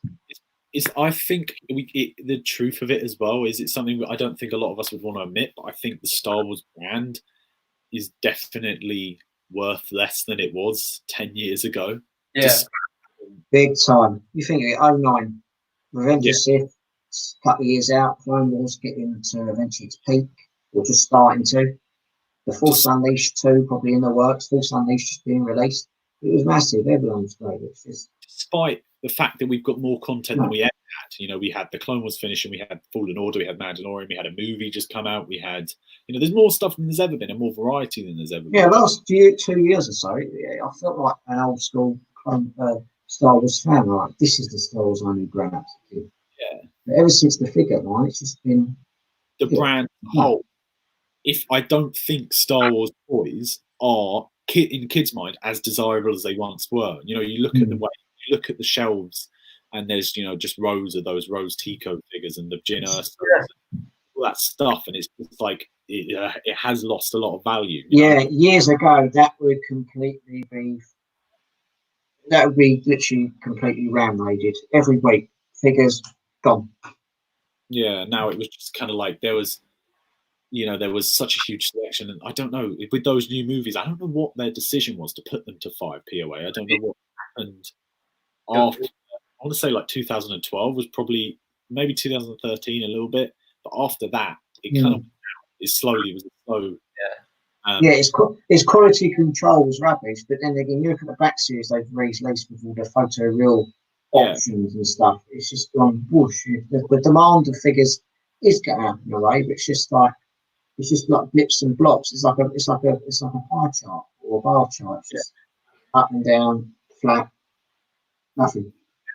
And it's like There's a bunch. There's the figures they released now are as good as they've ever been. Black Series stuff. There's some amazing stuff. The Dooku figure that just came out. It's fantastic. There's been amazing stuff, and they have been doing a lot of stuff. The Probe Droid that just came out, pretty great. I just got that in hand like a week amazing ago. That's an amazing. Seeing reviews on that. It's so well done.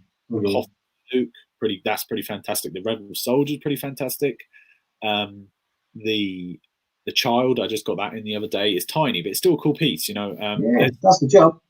There's some good stuff. It's still coming up. I just think, I don't know. It's changed. It's changed a lot. And this is, I think, a discussion that would be very cool for a video if we could get some other collectors on. Maybe Daniel East, JCC, Hut Collectors. 229, Collectors Hut.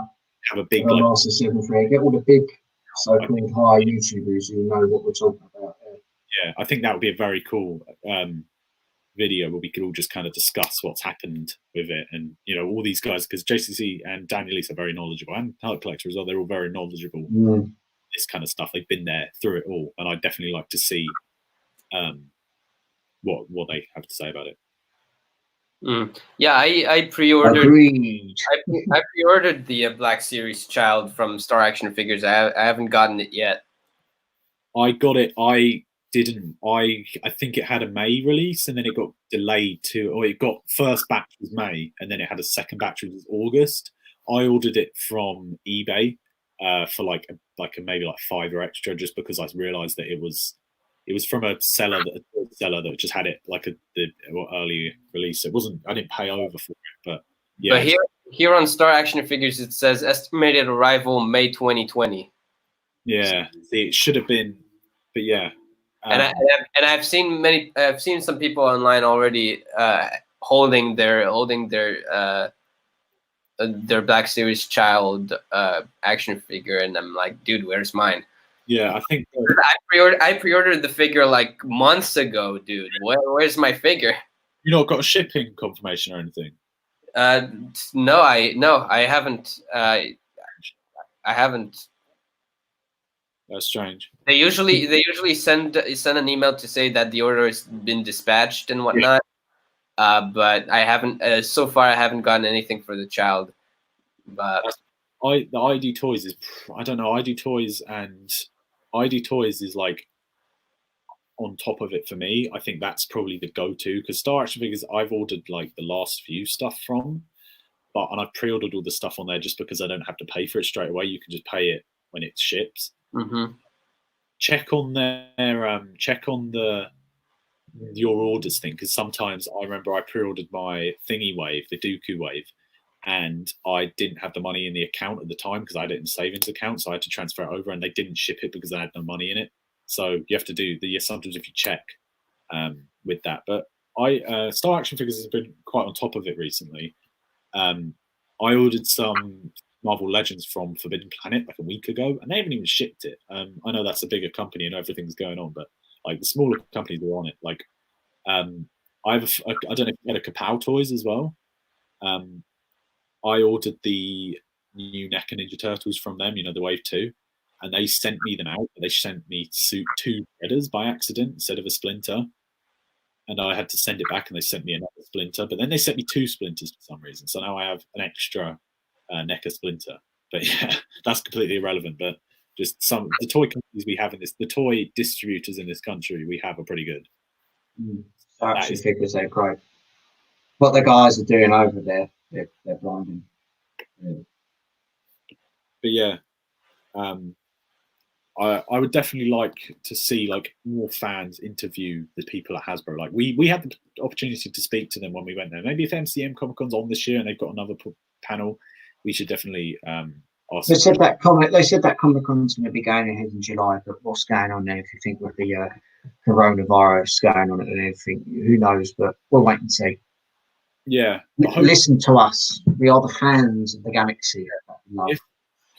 Because I remember when we went to the questions people were asking. There were some different questions. There were some people. I felt like there was a lot of people that were not the Black Series collectors or the Hasbro collectors. There were some people that were just asking. Just what color lightsaber shall I have? Yeah, there was some dumb questions. There was some dumb questions. I think a lot of the people in that audience were not really clued up to what they were watching. They're probably just they're probably just like, oh, I want to get on a mic, man. I'm Yeah, like they do. Eminem. I want to get on a mic, man. Fuck off and talk to real collectors. Yeah.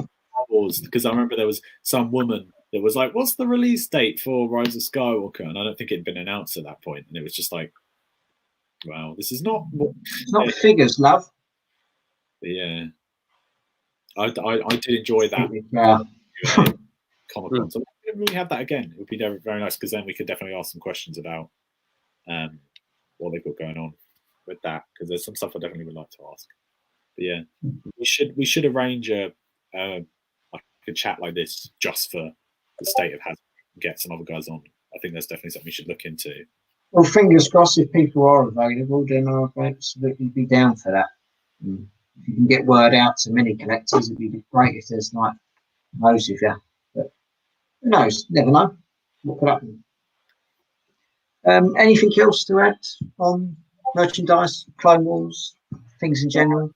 Anything else to add? We always go off on these tangents about Hasbro. Bottom line, give us what we want. Yeah, because people buy it. People will buy it. Yeah. It's bizarre. I don't know what's going on with the kind of the whole market with Hasbro at the moment. They've got a lot going on, But yeah, I don't know. But yeah. Come on, Hasbro, pull your finger out. Listen to us collectors on YouTube and around the galaxy. We know what we're talking about. We want it. Please deliver. We'll be entirely grateful. Yeah. So, nothing else to say on merchandise-wise? We all okay? Any collection-wise or channel-wise, or we doing okay? Yeah, I've got nothing else to add, really. All good. All good.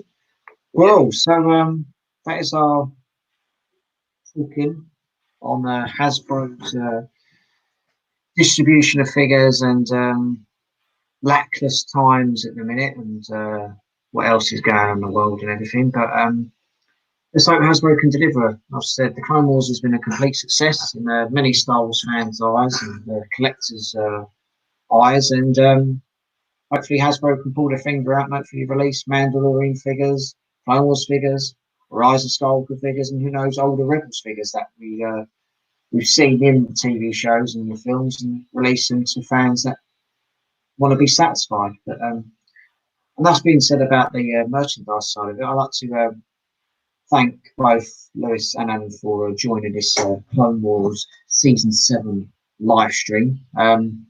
Before we go off, and obviously say where you can follow us on YouTube and social media, I'd personally like to say a massive thank you to the creator of this wonderful science fiction phenomenon that is Star Wars. I'd like to thank George Lucas for creating the Clone Wars era, along with Dave Filoni and all this side. And yeah, hats off to Dave Filoni, because he is the man who's obviously the apprentice of George Lucas, and he's taken it on the chin what's been going on, and he's literally just been the main man for the occasion, the real MVP. He's delivered, he's promised things to fans, and he delivers. He's a fantastic guy to do with animation. He cares about the Clone Wars. He cares what fans think. He's a very knowledgeable man of the Clone Wars era, and a worthy apprentice of that is the great man George Lucas. So I'd like to say a massive thank you to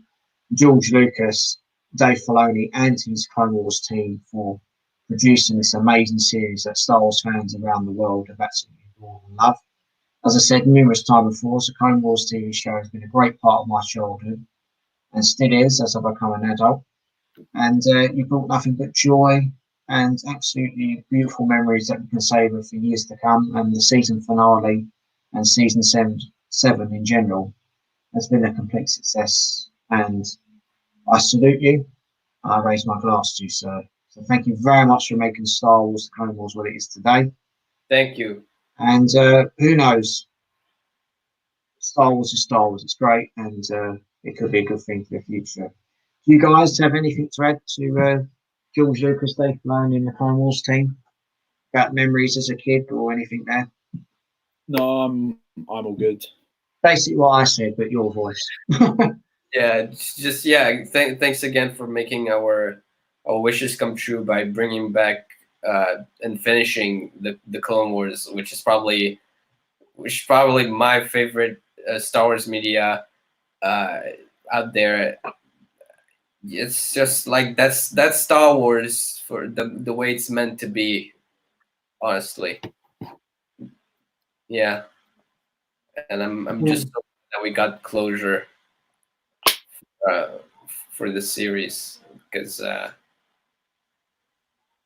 yeah, like it's the best. The best, the very best. We deserve the best of the best, and we got it somewhat. Yeah, I'm very thankful for that. Very thankful, as I said, to George Lucas, Dave Filoni, and his amazing Clone Wars team. Now, before we go off there, is there any more comments in the chat, or are we okay? There's a Grease Up that wanted to ask a question, but never got to asking it really. So okay. Crown Vix and VX mentioned that the scene with the clones with Berry felt quite emotional. Yeah. It really did. It sincerely did. Yeah. Well, if there's no more questions to be answered, as again, I just mentioned, I'd like to thank my guests, Louis and Anne, for joining me on this Star Wars: The Clone Wars episode 16, the Clone Wars season 7. Thank you for joining on the Star Wars Clone Wars conversations and the conversations that have passed and are yet to come. And been great thoughts as ever, guys. I hope you've enjoyed this stream. And here's to many more. And before we sign off, where can we find you guys on social media? Go ahead, Louis. Okay. Yeah, it's there. No, there. Yeah, here. That's my Instagram link. So yeah, follow that.